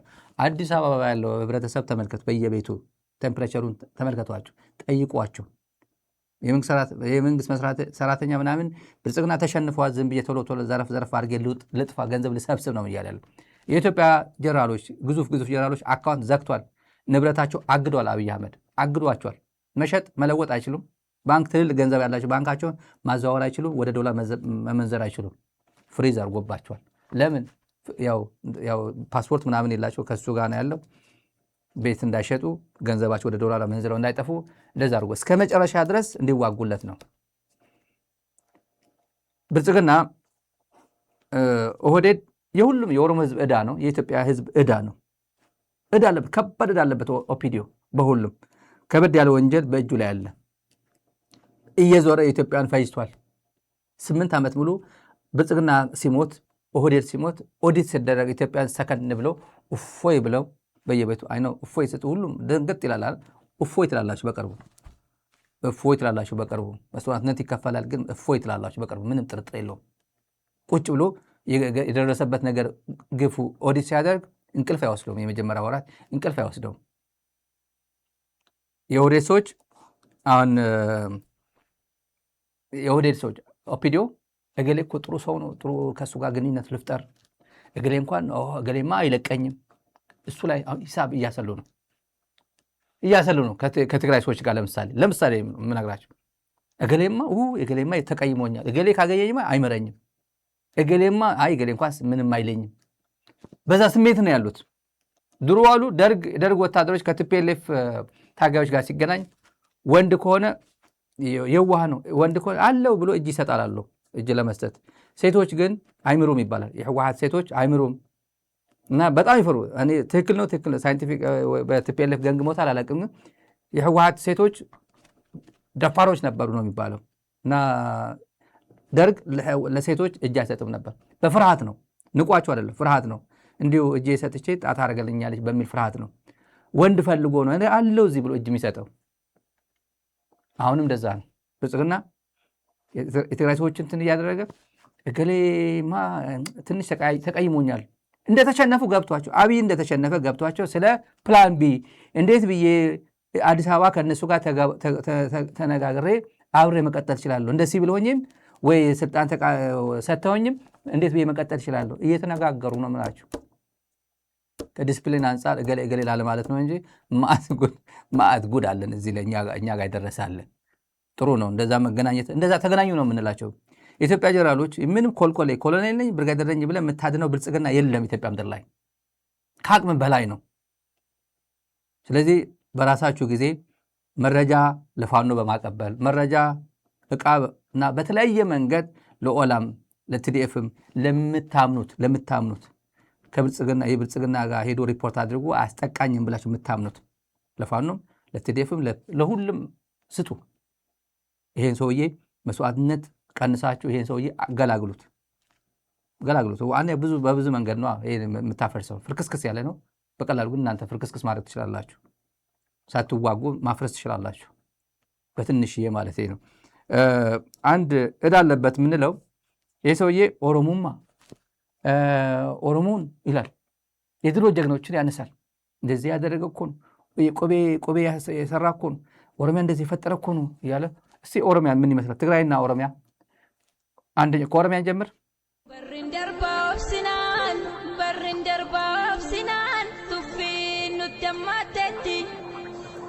Tuffinu tammatetti bakkatti singalchinaan dhaadannoo godhattetti nu dhagayyee haadhooti koosifna ይሄ እንትን ነው። ጋቸና ሲርና ፖሊስ ምናምን ነው። ህዝብ ሰርቶ አዳሪ እናቶቻችንን ሽንኩርት እንትን ቸርችረው የሚበሉትን እነሱ ሲበትንባቸው ይሄ ባለ ጊዜ ነኝ ብሎ ነው። እና ሞቱማ ኦሮሞ ይላል። ኦሮሚያ ነው። ይሄ አጋጣሚ የትግራይ ጉዳይ አለን። ትግራይ ብልጽግና ትግራይን አውድሟታል። ትግራይ ትምህርት ቤት አልባ አድርጓታል። የትግራይ ትውልድ እንዲጠፋ አድርጓታል። ለስደት እንዲዳረግ አድርጎታል። መሰረተ ልማቱ አውድሞበታል። ትምህርት አልባ እንዲሆን አድርጎታል። ብዙ ዓመት ወደ ኋላ እንዲጎተት አድርጓል። ብልጽግና እዳለበት እዳለበት። አንድ ይሄ እንደምታዩት ትምህርት ቤት ነው። ሁሉም ኢትዮጵያዊ ማየት ያለበት ነው። የትግራይ ትምህርት ቤት ይሄን ነው። ገጠር ብትሄዱ ምናምን ብትሄዱ የግል ትምህርት ቤቶች ካልሆኑ በስተቀር ወንበር የለው፣ ትምህርት ቤት የለው። ተማሪዎቻችን የትግራይ ልጆች ተመልከቷቸው። እንዲህ ብሎ ነው ክላስ ውስጥ አቴንድ እንደሚያደርጉ። ብልጽግና ገብቶ ጠላቶች ገብተው ዝርፍርፍ አድርገው አውድመው እንዲያደርገውታል። አብይ አህመድ ትግራይን እንኳን ነካናትም እኛ እኮ እያለ ተመልከቱ። የትግራይ በ21ኛ ክፍለ ዘመን በ2018 ወይ በኢትዮጵያ 2026 በፈረንጆች ነው አሁን ያለ ነው። እንደዚህ ብሎ እየተማሩ ነው። ኦፒዲዮ እኔ ያለማዋት ነው። ኢትዮጵያ እያደገች ነው። ሚራክል እየተፈጸመ እኮ ነው። ሚራክል የኢትዮጵያ እድገት እኮ ሚራክል ነው የሚለው የነዚህ ወጣቶች ህይወት ቀጥፈሃል፣ በልተሃል፣ ታሪካቸውን እድሜያቸውን ቀንሰ በልተዋል። እዳለብህ ብልጽግና የመንግስቱ ኃይለማርያም ጊዜና ትንሽ እናወዳድር። መንግስቱ የሚልበት ዘመን ነበር። ኮል መንግስቱ ኃይለማርያም ወያኔ መንጌማ እንትን ነበረው፣ ማዕረግ ነበረው፣ የሆነ ካሪዝማ ነበረው። ይህ እኮ ሸለመጥማጥ እኮ ይሁን በቃ ሸለመጥማጥ። ምንም እንኳን ንግግሩ እንኳን አያምር ድምፁ። ይሄ ሰውዬ ብቻ አባባላ። ለማንኛውም ደርግም እንደዚህ ብሎን ነበር። በክልሉ የሚዳክሩት ወያኔዎች በወሎና በሰሜን ሸዋ ምሽጋቸው ሳይሆን መቀበሪያቸው ነው መሆን ያለበት።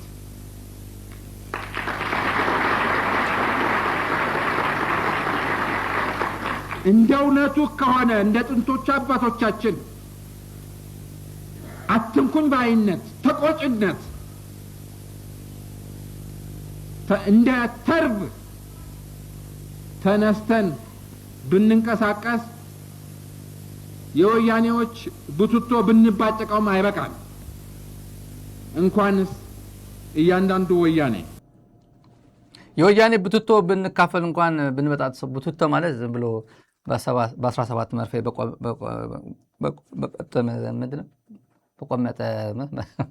በጠቆመ ሱሪ ምናምን ያለበት ቁምጣ እንደዚህ አይነት ማለት ነው። ቡትቶ ልብሳቸውን እና በቀመለ ምናምን አብይ አህመድ የተናገረው ቋንቋ የአባቱን ቋንቋ ነው። የዚህ ሰውዬ ቋንቋ ነው የደገመው።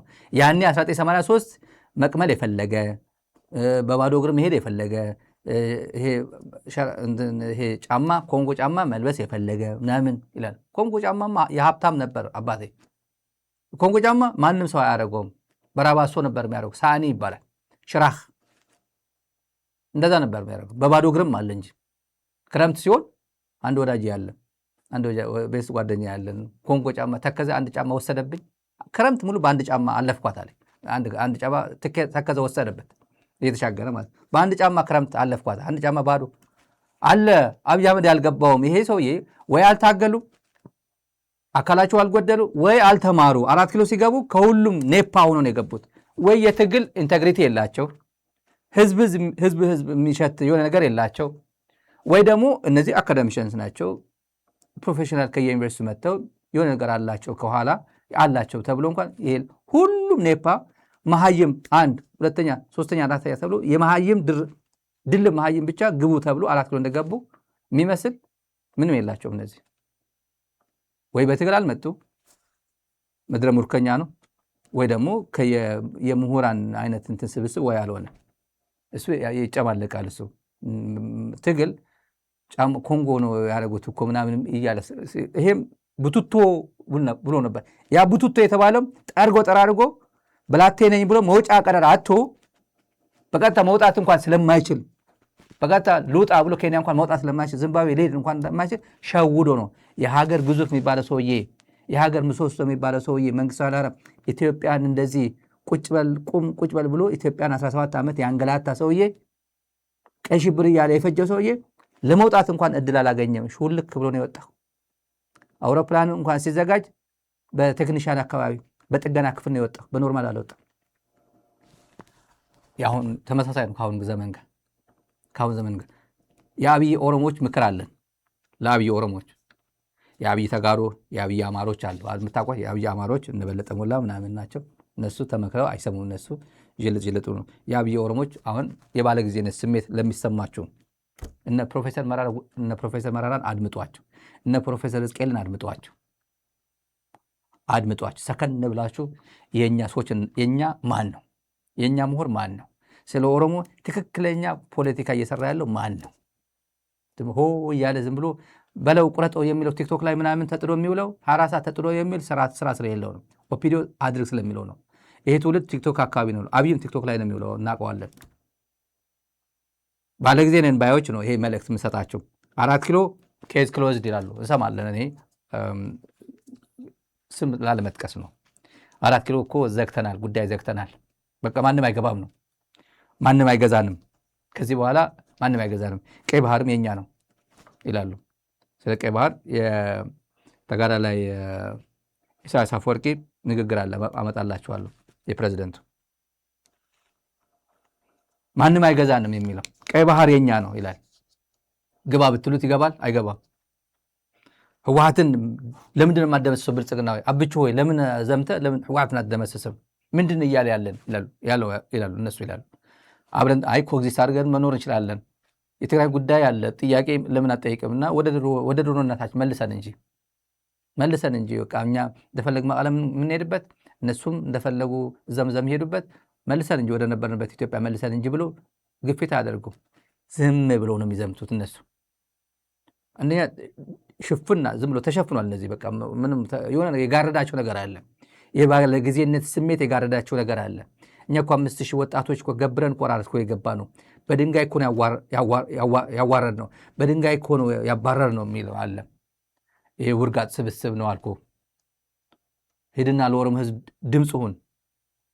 ኦሮሞ ህዝብ በጋሪ ሰው ገሎ ሸኔ ገደልን ብሎ በጋሪ እንዲያርጉ ገበያ ለእይታ እኔ እነዚህን አይታችሁ ተቀጡ እያለ ኦፒዶ የሚያደርገውን ተማር። በየሄደበት የ9 ወር እርጉዝ እናት በቆሎ እየኮተኮተች የደፋት ታውቀዋለህ። ማየት መስማት ካልፈለግ በስተቀር ታውቀዋለህ። ሸኔ ገደልኩ እያለ ምልሻና ወንድምና አባትና ልጅ እያጋደለ ያለው ኦሮሚያ ተወበለው። ነገ ጠዋት ልንገርህ፣ ትላንት ህወሓት ነው እንደዚህ ያደረገ፣ ጌታቸው አሰፋ ገደለኝ፣ መለስ ነው እንደዚህ ያደረገኝ እያለ መለስ ከቤተ መንግስት ወጥቶ ማያውቅ ሰውዬ፣ አብይም ይግደልህ፣ አብይ መረጃ ወጥቶ አውጥቶ ያስይዝ፣ አባዱላ ፕሬዚደንት ሆኖ የፈለገው ያድርግ፣ ወያኔ ነው ያደረገኝ እያለ ሁሉም ነገር ኤክስትራ ላይ ስታደርገው የነበረ ዛሬ እንደዛ የምታደርገው ነገር የለም።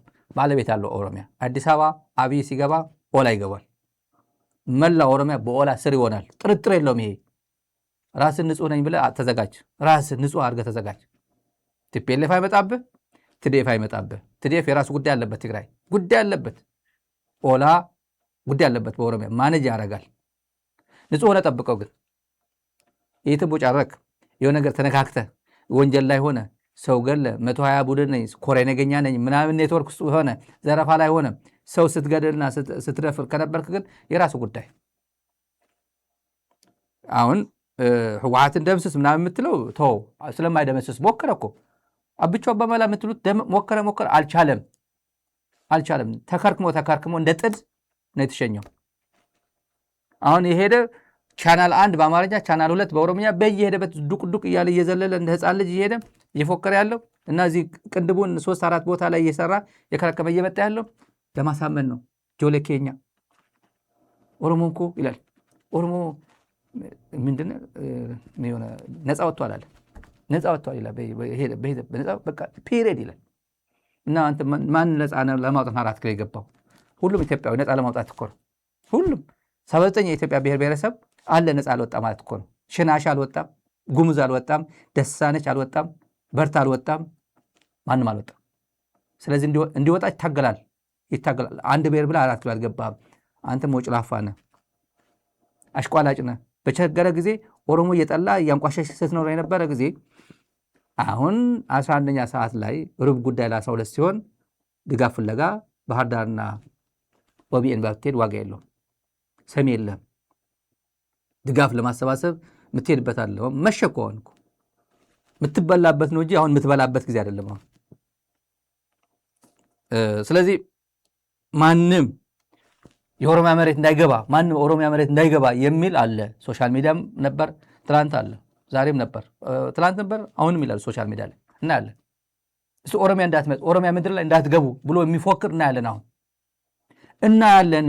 ሶሻል ሚዲያ ላይ ይኖር ፖለቲከኛ ነኝ አክቲቪስት ነኝ የሚል ይምጣ። አሁን 4 ኪሎ ሆኖ ኢትዮጵያን እያጭበረበረ በድሮን እያጋየ የኢትዮጵያን ሕይወት እያጋየ ያለው ኦሮሚያ ነው ካላችሁ፣ አዲስ አበባ ፊንፊኔ ኦሮሚያ ነው ካላችሁ፣ 4 ኪሎ ኦሮሚያ ነው ካላችሁ፣ ኦሮሚያ ያስቀምጣችሁ ኢትዮጵያን እየቀቀለ ያለ ሰውዬ አደብ ማስገዛት ያለባችሁ እናንተ ነበራችሁ። አላስገዛችሁትም። የሚያስገዛ አካል መጥቶ ያስገዟል። ኦሮሚያ ምድር ላይ እንዳትገቡ ስትል አንተ ወንጀለኛ ነህ ማለት ነው። እንደዛ ሲለኝ ኦሮሚያ እንዳትመጡ ካለ ለምሳሌ የሸጎሌው ዳውድ ኢብሳ ኦሮሚያ ምድር ላይ መግባት ያለባችሁ ሲል ዛት ሚንስ አንተን ትግራይን እየበደልክ ያለው አንተን አማራን እየገደልክ ያለው በአንተ ይሁንታ በዳውድ ኢብሳ ይሁንታ በኦሮሞ ህዝብ ይሁንታ ነው እያደረግክ ያለው ማለት ነው። ይሄ ውጪ ዘላይ የኦሮሞ ህዝብ እዚህ ላይ አያገባው። ምን አገባው? ትግራይን የጨፈጨፈ ኦሮሞ ነው? አልጨፈጨፈም።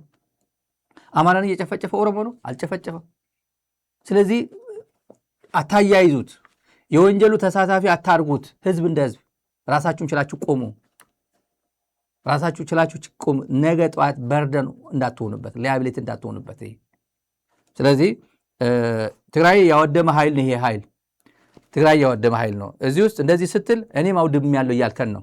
እኔ አውድም ያለው እያል እሰየው ነገ ጧት መጥቼ ሬድ ሃንድ ይዘሃለሁ የገባህበት ገብቼ እናቱ ወደ ብትገባም አንቄ ይዘሃል ወደ ፍርድ አቆምሃለሁ ይልሃል። እኔም ጭምር እንደዛ እልሃለሁ። ይሄ ታጥቦ የማይጸዳ አመለካከት አለ አይደል? ዝም ብሎ አሁንም የበላይነት ስሜት ዝም ብሎ የሚላል አብይ የሚለውን ዋጥ ሳያላምጥ ዝም ብሎ የሚወጥ እሱ አይጠቅምም። አሁን ካለው ሁኔታ ጋር አይሄድም፣ አብሮ አይሄድም። ከሁሉም በላይ ለሀገሪቱ ሰላም ጠንቅ ነው ይሄ አመለካከት።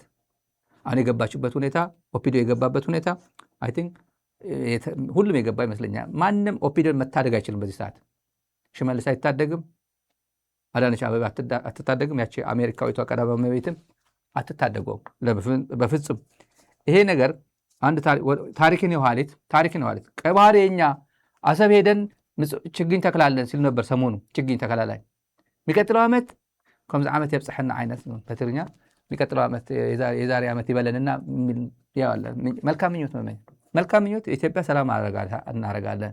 መልካም የሚቀጥለው ዩኒቨርሲቲ ልጆቼ ገብተው እኔ ወደ ማስተርስ ትምህርት እኔ ፒኤችዲ ሄዳለሁ እንደዚህ አይነት ስራ አገኛለሁ ብሎ መልካም ነገር ይመኛል እንጂ ቀይ ባህር ሄደን ችግኝ ተክላለን ሲል ተዋግተ ኢትዮጵያን አስፈጅተ ለምንድን ነው መቀለ ሄጄ ችግኝ ተክላለሁ ለማንም አትለው? ለምሳሌ ችግኝ ያስፈልጋል እኮ ትግራይ መቀለ በቂ ነው።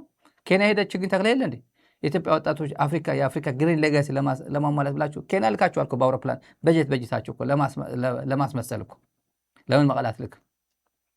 እንዲሁ በረራ አለ እኮ የኢትዮጵያ አየር መንገድ በረራ አለ እኮ ሶፋር አለ እስከ ዛሬ ድረስ። የፕሬዝደንቱ ታሪካዊ ንግግር አለ። ፕሬዝደንት ያኔ ተጋዳ ላይ ነው ፕሬዝደንትም ነው ኢንፋክት 1983 ሐምሌ ላይ በፈረንጆች 91 ግንቦት እንደገቡ በሁለት ወር ውስጥ ማለት ነው አዲስ አበባ ኢሲኤ ላይ የነበረው አሁን መተናል። እዚህ ላይ አሁን መተናል 30 ዓመት ተዋግተን እዚህ ደርሰናል። ጠላታችን ደምስሰናል። አሁን እዚህ መተን እናንተ ጋር ቁጭ ያልነው ጦርነቱ ይቀጥላል ወይስ አይቀጥልም ነው ያላቸው። አሁንም ስለ ኤርትራ መታችሁ ከኢትዮጵያ ጋር መዋጋት ይችላል ከኤርትራ ጋር መዋጋት ትፈልጋላችሁ ወይስ ሰላም ነው የምትፈልጉት? እኛ የምንፈልገው ሰላም ነው። ተረት እያመጣችሁ ተረት ኢማጂን 1991 ነው 83 በኢትዮጵያ ነው። እዛ ይታያሉ እነ መለስ እነ ታምራት ላይኔ እነ በረከት ምናምን ይታያሉ እዛ ቪዲዮ ላይ። እኛ የምንፈልገው ሰላም ነው። ተረት እያመጣችሁ ቀይ ባህር የኛ ነው የአባቶቻችሁ ነው ምናምን እያላችሁ ነገር ጦርነት ትገባላችሁ ወይስ አትገቡም? ይሄን ለመስማት ነው የመጣ ነው። አይ ሆፕ ሰላም ነው የምንፈልገው እንደምትሉ ተስፋ እናደርጋለን። እንደሆነ ዛሬ እየተናገረ ያለ ነው ይመስላል። ካብዚ ኮንፈረንስ እዚ ይኹን ካብኡ ዝወፁ ናይ መንግስቲ ትካላት ክንፈልጦ እንደሊ ከዓ እዚ ስርዓት እዚ ወይ እዚ ሕጂ ዝፍጠር ዘሎ ኩነታት በቲ ናይ ቅድሚ ሕጂ ዝፀንሐ ኣገባብ ፅውፅዋይ ብምፍጣር ኮነ ዝተፈላለየ ምስምሳት ብምምሃዝ ኩናት ክቕፅል ድዩ ዝደሊ ሰላም እዩ ዝደሊ ክንዕዘብ ኢና መፂና። ከም ተቐዲመ ዝበልክዎ ንሰላም ዝተበገሰ ክኸውን ተስፋና ላዕሊ እዩ። ልንታዘብ ነው የመጣ ነው። ለትዝብት ነው የመጣ ነው። ልንታዘብ ነው። ጽውጽዋይ ማለት ተረት ማለት ነው። ተረት ጦርነት አሁን ፈልጋለሁ። አሁን ለጦርነት ዝግጁ ናቸው ወይስ ለሰላም ነው? ይሄ ልንታዘብ ነው የመጣ ነው እንጂ እናንተ ልትወስኑልን የኤርትራ ኢንዲፔንደንስ እናንተ ወሳኞች ሆናችሁ አይደለም የመጣ ነው። ግን ልንታዘባችሁ ምን እንደምትሉ ጦርነት ትፈልጋላችሁ ወይስ ሰላም ነው የምትፈልጉት? ለመታዘብ ነው የመጣ ነው። አሁን አብይ አህመድ ይሄ ገና ፓንት የለውም ሱሪ ነበረው፣ ፓንት ግን አልነበረው። 83 ነው አልተቀበሉት እና በሰዓት ተቀብለው እንትን አልተቀበሉት። ገና አጣጥበው ነው የተቀበሉት። በኋላ ነው አሁን ወያኔ ነው የወሰደብን። አይ ይሄ እኮ አብይ ማንም ፈረንጅ መጥቶ አልወሰደብንም ይላል እኮ ብርሃኑ ጁላ። እኛ ራሳችን ቀይ ባህር ከእጃችን ያመለጠው ማንም በቅኝ ግዛት አልተቀማንም ነው የሚለው። እንግሊዝ አልመጣችም፣ ጣሊያንም አልመጣችም፣ ቱርካን ማንም ጣሊያን የሚባል አልወሰደውም ምናምን፣ ወይ አሰብ አልተሸጠም። ጅቡቲ እኮ አለች እኮ ጅቡቲ ያለች እኮ የቅርብ ጊዜ ታሪክ ጅቡቲ ከአሰብ ይልቅ ጎበዝ ኢትዮጵያውያን ሎየሮች ቢኖሩ ጅቡቲ ቃል ነበር ይመስለኛል። ሳስበው ትንሽ ካነበብኩት አንጻር ፈረንሳይ ስላለች ፈረንሳይ ፋርቶ ነው አብይ አህመድ እንጂ ሌላ አንድ ልንገራቸው። አንድ ሌባ የአየር ኃይል ሌባ አየር ኃይል ሰማዩን ምድሩን የኛ ነው የሚለው ተመቷል። ሞራሉ ተሰብሯል። እንትና ይልማ መርዳሳ ማንን ላከ ትላት መግለጫ ላይ መሰረት የሚባለው ብርጋዴር ጀነራል መሰረት ጌታቸው የሚባለው አመጣ ወደ ሚዲያ ካልሰማችሁት ብዬ መሰረት የቢሾፍቱ ልጅ ነው። ጋሪ ነበረው። ጋሪ እየነዳ ነበር የሚተዳደረው። ከዛ መልምለው አየር ኃይል አስገብቶ የአየር ኃይል አካባቢ ስለሆነ ለምን ወታደር አትሆንም ብለው አየር ኃይል መልምለው ከጋሪ ነጅነት መልምለው ያን የነበረው የነ ጆቤ ትውልድ ማለት ነው። አበበ ተክለ ሃይማኖት የነበረበት ዘመን ድሮ አየር ኃይል መልምለው አመጡት። ፓይለት አደረጉት።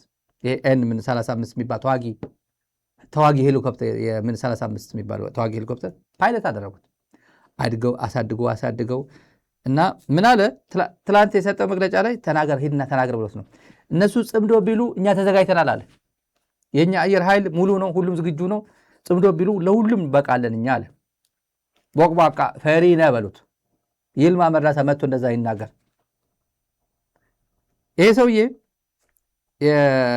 ኢንድፍቱ የሚባለው አለ አፋር ኢንድፍቱ የሚባል ፕሮጀክት አለ። ማታቆት ከሆነ ዝም መረጃ ልስጣችሁ። የኢንድፍቱ ፕሮጀክት የአፋሩ የሚሳይል ፕሮጀክት ነው። ሚሳይል ለዛ ተተክሎ ነበር።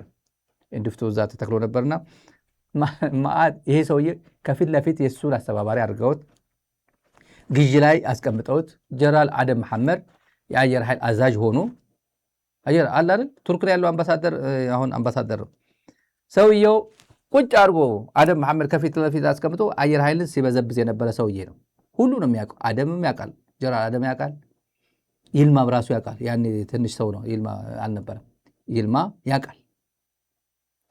ይሄ ብርጋዴር ጀነራል መሰረት አሁን ቢሊየነር ነው። ምንም ጆሮ በጥጥ ዘግቷል። ቢሊየነር ነው፣ ሀብታም ነው። ችግር የለበት ነገር ውልቅ ብሎ ቢሄድ ችግር የለበት። በጣም ብዙ ገንዘብ አለው። እኛ ጽምዶ ቢሉንም እኛ ድሮን ስላለን በቃ አየር ኃይላችን ሙሉ ነው አለ። ውሸት ነው ይሄ። ቀጣፊ ነሱ እሱ ሲሆን ይሆናል። የገጠመ ችግር ብዙ እንደሆነ እናውቃለን። ብቸኛ እውነት ነው። ትላንት ትግራይ፣ አማራና ኦሮሚያ ላይ ድሮን እንደፈለግ የፈነጨበት ሁኔታ ነበር የኢትዮጵያ አየር ኃይል። አሁን እንደዛ አይደለም። አሁን የገጠመ ችግር ሰፋ ያለ እንደሆነ ራሳችሁ ገምግማችኋል። ባለፈው ሸረሪና የገጠመን 3 ኃይሎች ናቸው። ሸረሪና የገጠመን ቲዲኤፍ አይደለም፣ አርሚ 7 አይደለም ብላችሁ የገመገማችሁ። እኔ አይደለም የገመገምኩት፣ ራሳችሁ ናቸው የገመገማችሁት። ላፍ ብዬ እኔ ወጣው ከዛ ጉዳይ። ራሳችሁ ገምግሙት። የማይነካ ነካክተን የገጠመን ብዙ ነው።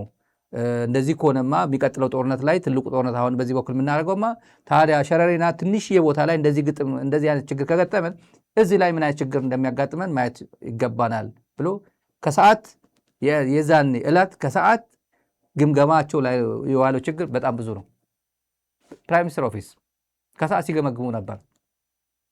የገመገሙ ደርሶን ነበር፣ ግን ለሚዲያ ስለማይሆን አያስፈልግም። የባጫ ደበሌ ትላንት ፉከራ። ባጫ ደበሌ አንድ የቅርብ ሰው የሱ ሰው እንደነገረን የዘይት ነጋዴ ነው በከፍተኛ ደረጃ። ለምስራቅ አፍሪካ ዘይት አቅራቢ ባጫ ደበሌ ነው። የማይሰማ ጉድ የለም። ባልደረባው ፓርትነሩ የባንግላዴሽ ዜጋ ነው። ባንግላዴሻዊ ቀጭጭ ያለ ነው። ፎቶግራፍ ሁሉ አለኝ። የባንግላዴሽ ዜጋ ነው። መሐመድ አብደላ ይባላል። መሐመድ አብደላ የባንግላዴሽ ዜጋ ነው። የንግድ ሸሪኩ ነው፣ ፓርትነሩ ነው። እና ከቱርክና ከማሌዥያ ነው ዘይት የሚያስመጣው። ባጫ ደበሌ ምቾት ላይ ነው ያለው። እነሱ ለኦሮሞ ሕዝብ አስቡ፣ ለኢትዮጵያ ተቆርቁሮ በቃ ጽምዶን ተው፣ ገንዘብ ከፈለጋችሁ ውሰዱ እያለ የሚለምነው ያለበት ሁኔታ ልጥጥ የሆነ ህይወቱ ስለሚኖር ነው። እና ይሄን ሁላ የት ሄጄ እኖራለሁ ብሎ ማሰቡ ነው፣ ስላሰበ ነው። እና ከቱርክና ከማሌዥያ ነው ዘይት የሚያስመጡት። ይሄ ሳንፍላወር የሚባለው ዘይት፣ ሳንፍላወር የሚባለው ኦይል ከቱርክ ነው የሚያስመጣው። ፓልም ኦይል የሚባለው ከማሌዥያ ነው የሚያስመጡት። ይሄ ባንግላዴሻዊ ዜጋና ባጫ ወደ ጅቡቲ፣ ወደ ኢትዮጵያ፣ ወደ ኬንያ ይሸጣሉ። እና ኤክስፔንሲቭ ነው አሉ። በአይነቱ ለየት ይላል። ኤክስፔንሲቭ ነው አሉ። ወደ ሶስቱም የሚያቀርበው ባጫ እና ይሄ ባንግላዴሻዊ ዜጋ ነው። ወደ ኢትዮጵያ የከፈተለት አብይ አቅም ይሄ ባንግላዴሻዊ ነው፣ የውጭ ዜጋ ነው የሚባለው ከጀርባ ባጫ ደበሌ ነው። ኬንያ ችግር የለበትም መብት ስለሆነ። ወደ ኢትዮጵያ ግን አብይ እንዳይሰማ የኢትዮጵያ ጉምሩክ ምናምን ፋሲሊቴት ያደርግለታል። በደንብ አድርጎ ዘሎ ሰብሮ ነው የሚገባው። ታክስ ግብር ምናምን ብሎ ነገር የለም። ኔትወርክ ስላለው ይሄ ባንግላዴሻዊ ግን የባጫ ደበሌ ፓርትነር ነው። እኩል ነው የሚሰሩት ይሄ ነገር። ሌላው ያው ድሬዳዋ ደግሞ ትልቅ ሪል ስቴት አለው ይባላል። አዲስ አበባ በርካታ የንግድ ተቋማት አሉት።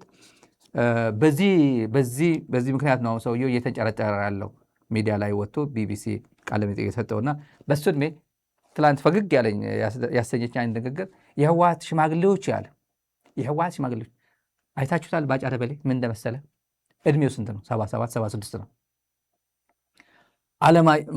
አለምሸት ደግፌ ብቻ ነው የሚበልጠው በእድሜ ከጀራሎች። አለምሸት ደግፌ ብቻ በእድሜ የሚበልጠው ሰው በኃይለ ሥላሴ ጊዜ ምክትል መቶ አለቃ ነበር አለምሸት። ከኢትዮጵያ አምባሳደሮች አንጋፋው በእድሜ ሽማግሌ የሚባለው ባጫ ደበሌ ነው። እገሌ የሚባል ስም ጥሩ የለም። ሁሉም ወጣቶች ናቸው። በ77 ዓመቱ አሁን ባጫ ደበሌና ደብረጽዮን ተመልከቷቸው። ማን ነው ትንሹ? ይሄ እኮ ትንሹ ደብረጽዮን ትንሽ። አማኑኤል አሰፋ እኮ የትላንት ልጅ እኮ ነው። ኢትዮ ኤርትራ ጦርነት ሲዋጋ ኢትዮ ኤርትራ ጦርነት ኮማንዶ ነበር አማኑኤል። ኮማንዶ ከስምንተኛ ክፍል እኮ ነው የገባው ወደ ኢትዮ ኤርትራ ጦርነት 91 ዓመተ ምህረት። የህወሓት ሽማግሌዎች ይላል። የ77 ዓመት የአማኑኤል አሰፋ የነሊያ ካሳ አባት ነው። ይሄ ሰውዬ የኛ አባት እኮ ነው። እሱ ወጣት ነው። ጸጉሩን ነጭ በነጭ አድርጎ ይሄ ነጭ ነው ኖርማል እንትን ነው። ምንም እኔ ለምሳሌ እዚህ ጋር ወጥቷል። አሁን በትግራይ ጦርነት ጊዜ ሁሉም እንደምታየው ጸጉሬ እንደዚህ ሆነ። እድሜያችን ቀላ አይደለም። ኢንፋክት ባጫ ሁሉም የለም ኪዊ ተቀብቶ ነው የሚመጣው ስክሪን ላይ ኪዊ ተቀብቶ ወጣት ነው ለማምሰል ነው እንደዚህ። እና የህወሓት ሽማግሌዎች ይላል በጸጉር በማቀለም አይደለም ወጣትነት፣ እንደዛ አይደለም። የገባህበት ችግር እንደ ኢትዮጵያ ተቆርቋሪ እንደ ኦሮሞ ተቆርቋሪ ይሄ ጊዜ የኛ ነው አይነት የምትለው ስሜት ብትተው ጥሩ ነው። አንድ አይደን ነው ዶክተር ገመቹ ማን የሚባሉት አንትሮፖሎጂስት ምን እንደሚሉ አላውቅም፣ ግን የአብይ ተረት ተረት አለች። የአብይ ተረት ተረት 1499 ጀምሮ ሰርጸ ድንግል ምጽዋ ዘመተ። የኤርትራ ቦታዎች በርካታ የኤርትራ ቦታዎች በትግርኛ ነው የኦሮምኛ ስም ነው ያላቸው። ተራሮች አይቀርም። እምባሶሪያ የሚባል ባረንቱ ምናምን ጠቅላላ ኤርትራ የኦሮሞ ስም ነው ያለበት። ትግራይም የኦሮሞ ስም ነው ያለበት ይላል። ምንድነው የኦሮሞ ስም አለበት የሚሉት አላውቅም። ምን በቃ ሰውየው እኛ ባልቻ አድዋ ሄዶ ባንዲራ ተክሏል፣ ተሰውቷል፣ ባንዲራ ተክሏል ይላል። ጎበና የኢትዮጵያ አባት ነው ይላል።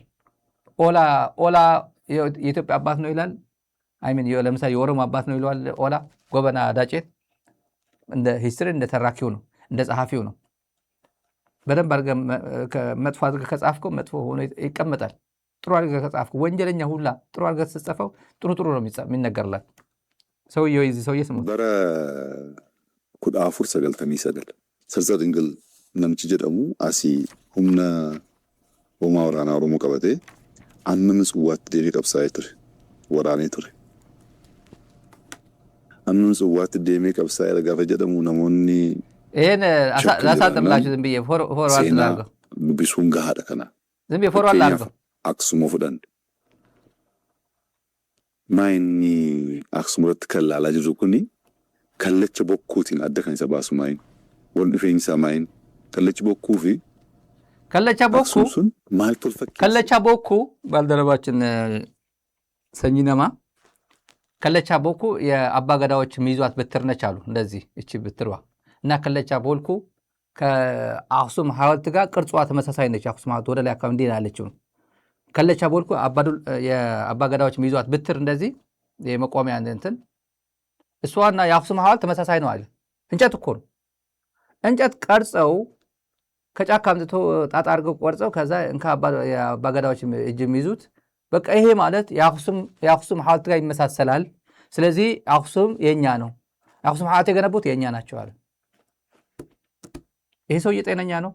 ይሄ ሰውዬ የኢትዮጵያ መምራት ነበረበት? ይሄ ሰውዬ የቀበሌ ዘበኛ መሆን ዘበኛ እኮ እንዲያው ኃላፊነት እኮ የሚሰማው እኮ ነው። ጠብቅ ማለት እኮ ነው። ይሄን አደራ ብሎ የምትሰጥ እኮ ነው ዘበኛ ማለት እኮ ነው። አደራ የሚቀበል እኮ ነው። ዋሱ ላይ ይጠራል እኮ ዘበኛ እኮ ቀበሌ ጥበቃ ዋስ ይጠራል እኮ።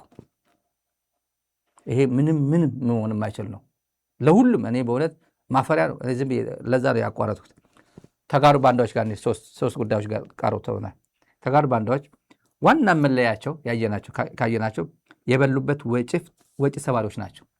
ጠቅላላ ሁሉንም የበሉበትን ወጭት ሰባሪዎች ናቸው። ቲፒኤልኤፍ እኛ በነፃነት ሚዲያ ላይ እንደዚህ መተን ክልጥልጥ ብለን የምንታገለው ምንም ነገር የለም። አቤት አስቡት፣ እኔ እንደ ሚዲያ ሰው እዚህ ሚዲያ ላይ እንደያዝኩት አቋም እንደምንታገለው ያፈራነው ጠላትና ወዳጅ ስታዩት ትንሽ ትላንት መጥፎ ታሪክ ብትኖረው ይኖረው ትላንት ወይ የሆነ ሹመኛ ብኖር የህወሓት አባል ነው ካድሬ ነው ብኖር ትላንት የሆነ ነገር ብቻ የሆነ ነገር ትላንት እኮ እሱ እንደዚህ ነበረ እኮ ትላንት እኮ እንደዚህ ነበረ ሰው የሚባል አነሰው ቢሆን ኖሮ በቃ አስቀምጡ ነው ነበር። ጉዳዩ ምንድን ነው? የለንበት። አሁን የገጠመን ጉዳይ የትግራይ ጉዳይ ነው የገጠመን። የቲፒኤልኤፍ አክቲቪስት፣ የቲፒኤልኤፍ ሚዲያ፣ የህወሓት ምናምን የሚሉ ሰዎች አሉ። እንደፈለክ ጥራው አብጠርጥረን ጠራርገን አዲስ አበባ አሸኝተናል። የበረንዳ ዳሪ አድርገናል። በየቦታው ሽሻ ቤት ዋል፣ ከፈለክ ሊስትሮውን፣ ከፈለክ አዲስ አበባ ተቀምጠ፣ በየጫቱ ተቀመጥ። እንደዛ ነው። ወጪ ሰባሪ ግን አይደለም። እኛ በፍጹም ልንሰብር አንችልም። የቲፒኤልኤፍ ጊዜ የኢህአዴግ ጊዜ እኔ ብዙ ትዝታለኝ። የኢህአዴግ ጊዜ በሰላም ተምረናል። ከአዲስ አበባ መቀለ የትም በሰላም ለየትም ተቀንም ተጉዘናል። አውቶቡስ ሲሄድ የት ነው የሚያድረው? አውቶቡሱ የት ነው? አስፋልት ጥሩ አልነበረም ያኔ ትዝ ይለኛል።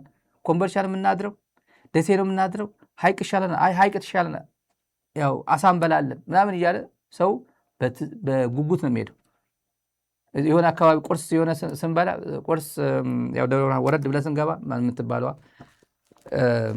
አለ አገዳው ብርቱካኑ በአውቶቡስ መሄድ ሰው በጣም ብዙ ደስ ይለው ነበር። በጣም እና ቢዝነስ የነበረው ተመልከቱት። የመቀለ ተጓዦች በየቦታው ሆቴሉ ቢዚ ነው፣ ሬስቶራንቶቹ ቢዚ ነው፣ ቆሎ ሻጩ ምናምን ብዙ ትዝታል። ሰላም አሁን የለም። ሂዱ በዚህ በጅማ ብትሄዱ ወልቂጤ በለው፣ ወሊሶ በለው፣ ጅማ በለው፣ በደሌ በለው፣ መቱ በለው፣ ጋምቤላ ትገባል። በአንድ ቀን ትገባል። በአንድ ቀን ጊዜ ነበር፣ ጥሩ ጊዜ ነበር። ያ እና ስለ ትምህርት ነው የምናስበው የነበረው። ወጥቶ መግባት ሰላም ነው፣ ጋራንቲድ ነው። እጃችን ላይ የነበረ ስለሆነ ብዙ ሰው ፊል አያደረገውም ነበር። ጋራንቲድ ስለሆነ ዝም ብሎ ምን አንዴ ከእጅ ካመለጠ በኋላ እኮ ነው ሚስ የምታደርገው እኮ። ለካ እንደዚህም አለ። ኢህአዴግ ይህን ሁላ ዝም ብሎ በየኪሳችን ነበር ያስገባው። ወጥቶ መግባት ኖርማል ስለሆነ መብት እንደ መብት። አሁን አለ መውጣት የለም፣ መንቀሳቀስ የለም። አመሰግነዋለሁ ያ ዘመን። በዛን ሰዓት የነበሩ እኔ ታንኪዮ ብዬ አልፈዋለሁ ከነ ብዙ ችግሩ። ደስ ይለኛል። ቢያንስ በሰላም ኖሬ ተምሬያለሁ። እኔ በቃ በአቅሜ ተምሬ እዚህ ደርሻለሁ። አሁን የአብይ አህመድ ትውልድ ተመልከቱት። ህፃናት ትምህርት ቤቶቻችን ያሳዩዋችሁ ትግራይ ትምህርት ቤቶች፣ የገጠር ትምህርት ቤቶች እንደዚህ በታትኖ ብላክቦርድ የላቸው፣ ወንበር የላቸው፣ ጠረጴዛ የላቸው። እዚህ አዳራሽ ላይ እንዲማሩ ያደረገው አብይ አህመድ አሊ ያለበት ኦፒዲኦ ነው። ለዚህ ሁሉ የዳረገ እና ያለፈው መንግስት ጨለማ ዘመን ነው እያለ ኢትዮጵያውያንን ጨለማ ዘመን ነው እኛ ኢንፍራስትራክቸር ዊዛውት ኢንፍራስትራክቸር ኢዝ ጉድ ፎር ናቲንግ እያለ ዋሽንግተን ዲሲ ሲቀልድበት ነበር። እዚህ ላይ አሁን የመጨረሻ 11ኛ ሰዓት ላይ 11 ከሩብ ላይ ደርሰሃል። ባንዳዎቹ የትግራይ ባንዳዎች አሁን ዋና ተጋግጠው ማፍረስ የሚፈልጉት የታገሉበት ኮር ቫሊዩስ የሚባለው ኮር ቫሊዩ ስንል መሰበር የሌለበት ያለፉበት። ለምሳሌ ቲፒኤልኤፍ አመራሮች የነበሩ ቲፒኤልኤፍ ወንጀለኛ ነው ይላሉ። ለምሳሌ ነው መናገር። ቲፒኤልኤፍ ወንጀለኛ ከነበረ ለምን ብለው ቲፒኤልኤፍ ውስጥ ሆነ ላይ ድረስ ደረስክ? ቤት በኩል አልፈ ለምን የወንጀለኛ ፓርቲ አመራር ሆንክ? ለምን የወንጀለኛ ፓርቲ አባል ሆነ እስከዚህ ድረስ ሹመኛ ሆነ? ለምን እዚህ ድረስ ደረስክ? ለምን ፕሬዚደንት ሆንክ? ለምሳሌ ጌታቸው ብትሉት፣ ጻድቃን ለምን ይሄ ኢህአዴግ ፈላጭ ቆራጭ ሆነ? ስራ አስፈጻሚ ኢህአዴግ የነበርከው እንዴት ሆነ የወንጀለኛ ፓርቲ ሆነ የቆየ ብትሉት፣ ምንም እንደ አብይ ነው። በቃ ራሳቸው ከርቷል። ኮር ቫሊዩ የሚባል ሰብረው ቁጭ ማለት ነው። እና ህዝብን መናቅ ነው፣ ሰማዕታትን ማንቋሸሽ ነው። አልገባቸውም እንጂ የትግራይ ህዝብ አንደኛ በሰማዕታቱ የሚመጣበት ሰው የለም። የሚመጣበት ሁሉም ጠላቱ ነው የሚወስደው። ሰማዕታቱን የሚያንቋሽበት የተሰዋበት ትግሉ ውጤታማ የሚሆን አይሁን ትክክለኛ ከወዝ ነው ብሎ ታግሎ አንዳንዱ ይሳካል፣ አንዳንዱ አይሳካም። የታገለበት የሚያንቋሽበት ጠላቱ ነው። እኔን ጭምር ጠላቴ ነው። ይሄ ጠላቴ ነው። አሁን እነዚህ የቲፒኤልኤፍ በነበሩበት ጊዜ አንደኛ የቲፒኤልኤፍ ጋርዲያንስ ናቸው። ማንም አይነካም ቲፒኤልኤፍ። ድሮ የድሮ አዲስ አበባ በነበርኩበት ጊዜ ጓደኞች ያውቃሉ። ደቡብ ሱዳን 4 ዓመት ምናምን በነበርኩበት ጊዜ አብሮኝ የነበሩ ሰዎች ያውቃሉ። አረና ነበር የሚሉኝ እኔ አረና ስለምቃወሙ ይሄ እንደዚህ ያደረገ ነው፣ ይሄ እንደዚህ ነፃ ምንም የለኝም ሹመት የለኝ ምናምን እንደፈለኩ ነው የምናገር። አሁን እንዳለሁበት ስህተቱን ስናገር ይሄ እኮ አረና ነው፣ ብቸኛ የትግራይ ተቋም አረና ስለነበረ ነው እንደዛ ይሉ ነበር። ከዛ ተመሳስለ ነው የምትኖረው። አባል ኮንክ ዲስፕሊን አለ። እንደኔ ነፃነት የላቸው ለመናገር መጣ ነበር የምንላቸው። አባላት ከመጡ የሆነ እያወራን መጣ ዝም በል በቃ ሰጥ። ይሄ ሰውዬ መጣ የሚባል ኦህዴድ ሊሆን ይችላል። ኦህዴድ እኛን ያስፈራራናል።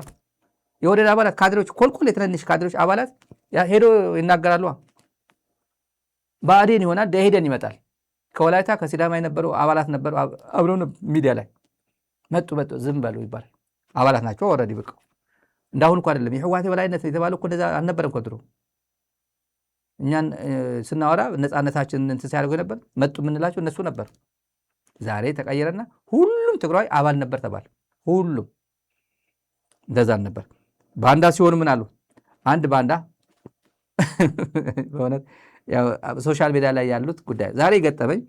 አንድ ወዳጅ ይሄ ሰው የሚለው ጉድ ስም አለ ሀፍቱ የሚባለው የጌታቸው ምክትል አፋር ያለው ታጣቂ የሚያስተባበር ነው።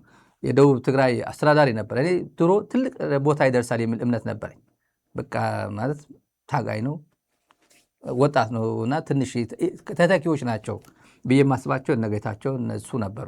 ቲፒኤልኤፍ ምን አለ? እምበር ተጋዳላይ ላይ ከዚህ በኋላ ትግራይ ላይ ቦታ የለውም አለ። እምበር ተጋዳላይ ላይ ቦታ የለውም። ተጋዳላይነት ዩኒቨርሳል ነው። ዛሬም ተጋዳላይነት ይኖራል። 100 ዓመት በኋላም ተጋዳላይነት ይኖራል። በቃ ተጋዳላይነት በምንድን ነው የምትታገለው? ነው ሚዲያ ላይ ነው የምትታገለው? በጥይት ነው የምትታገለው?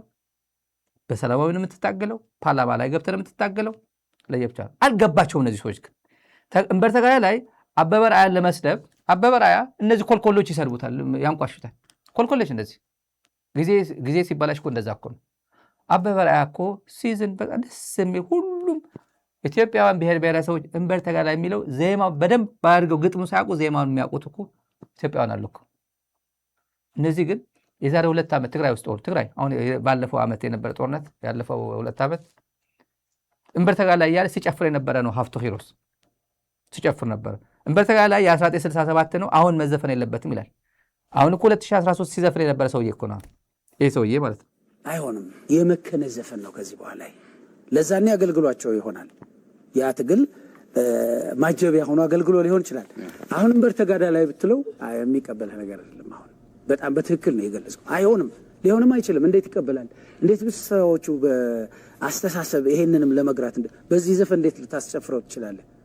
አሁን አይደለም እናሱ ብዙ አይታቸዋል። ዘይንዲ ወጎ የሚባል አለ አይደለም መዝሙር።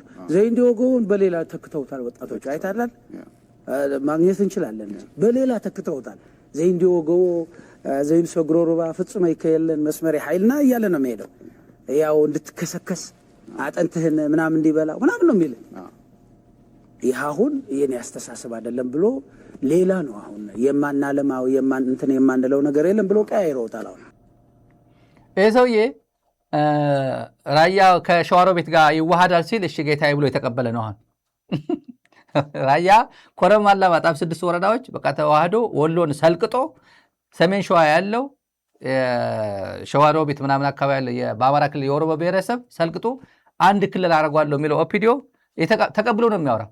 ዘይንዲ ወጎ ዘይን ሰግሮ ሩባ መስዋዕትነትን፣ ታጋይነትን፣ ሳክሪፋይስ እና ድልና ሆፕ ተስፋ የሚያንጸባርቀው የትግራይ መዝሙር ብሔራዊ መዝሙር እንቀይረዋለን፣ እኛን አይመጥንም፣ ስለ ልማት ማውራት ያለብን፣ መቀጥቀጥ፣ መፈረካከስ እኛን አይመለከትም።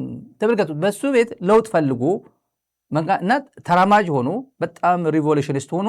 ይሄን አያስፈልገንም። እምበር ተጋዳላይ ከዚህ በኋላ ለትግራይ አይመችም። እምበር ተጋዳላይ ማለት አበበ ረአያ ነው የሚታየው። አበበ ረአያ ነው የዛሬ 3 ዓመት ሲዘፍነው ነበር። እምበር ተጋዳላይ እያለ እኮ ሲጨፍር የነበረ ሰው እኮ ነው። የትግራይ ወጣት ና እንጂ ታገል ውጣ እያለ ሲያታግል የነበረ እኮ ነው። ይህን ተጎንብሶ ለእነዚህ ሰዎች እጅ ሰጥቶ ማለት ነው። እነሱ ራሳቸው ጨንቋቸዋል። አባቴ እንኳን አንተን ሊቀበል እንኳን ያንተን መልፈስፈስና ርካሽ ፖለቲካ ኦፒዲዮ ማንን ይመስላል በዚህ ሰዓት ብትዩት ይሄን ነው የሚመስለው። የለም ህይወቱ የለም።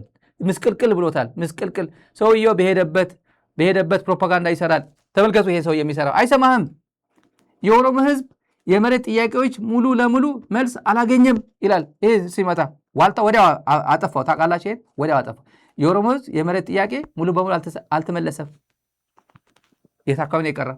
ትግራይ፣ ኤርትራ፣ አሰብ ነው የቀረው። የት አካባቢ ነው ኦሮሞ ህዝብ መሬቱ ያልተመለሰ? የት አካባቢ ነው? አብይ በዚህ ሰዓት ለምን አይመልስም ታዲያ?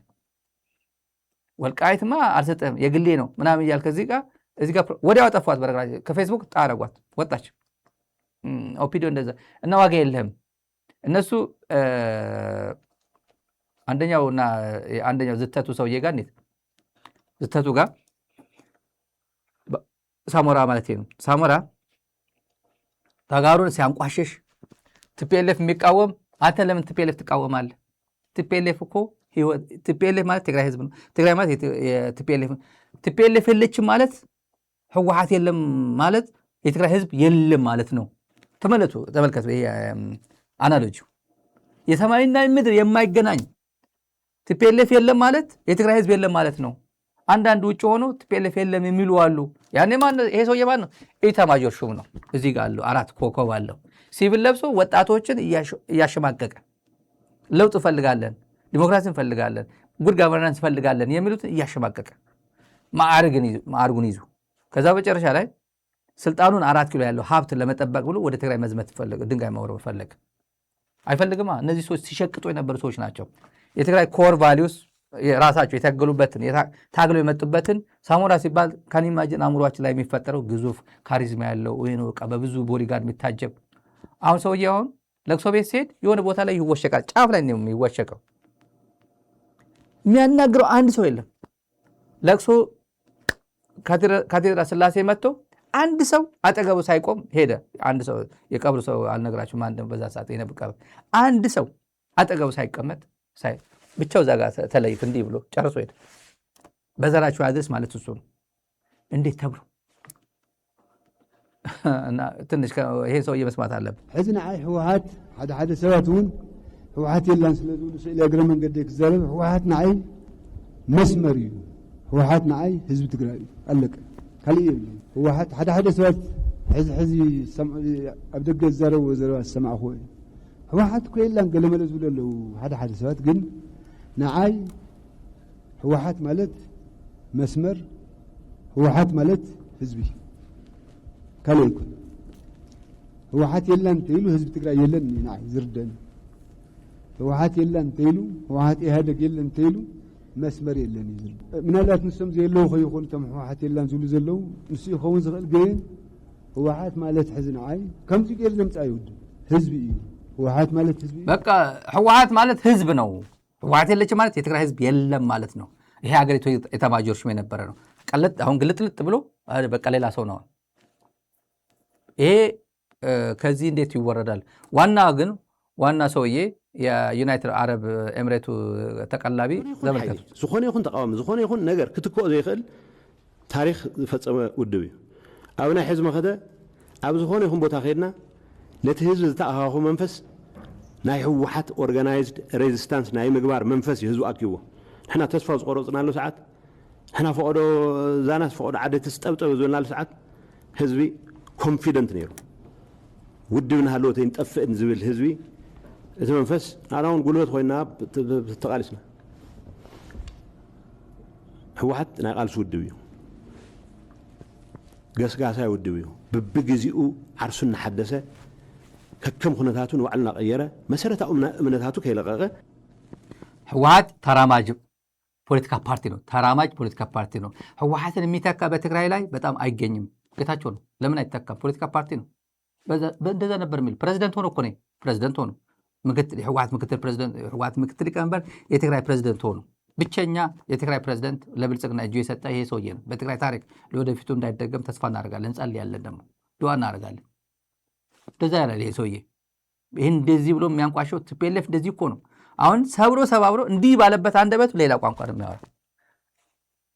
እኔ እስከነበርኩበት ጊዜ አይልም። እኔ እስከነበርኩበት ጊዜ ጥሩ ነበር አይልም። ጠቅላላ ከ1967 ጀምሮ ወንጀለኛ ነው፣ ክሪሚናል ኢንተርፕራይዝ ነው ይለዋል። ጠቅላላ ክሪሚናል ኢንተርፕራይዝ ነው ይለዋል። ከ68 ከዛ ፍጥረት ጀምሮ ይደመስሷል። እና የትግራይ ህዝብ ቁጭ ብሎ የትግራይ ህዝብ አሁን ያለበት ቁመና አስተማማኝ ነው። እድሜ ለቲዲኤፍ አሁን ያለበት ሁሉም ሙሉ ሁሉም ዝግጁ።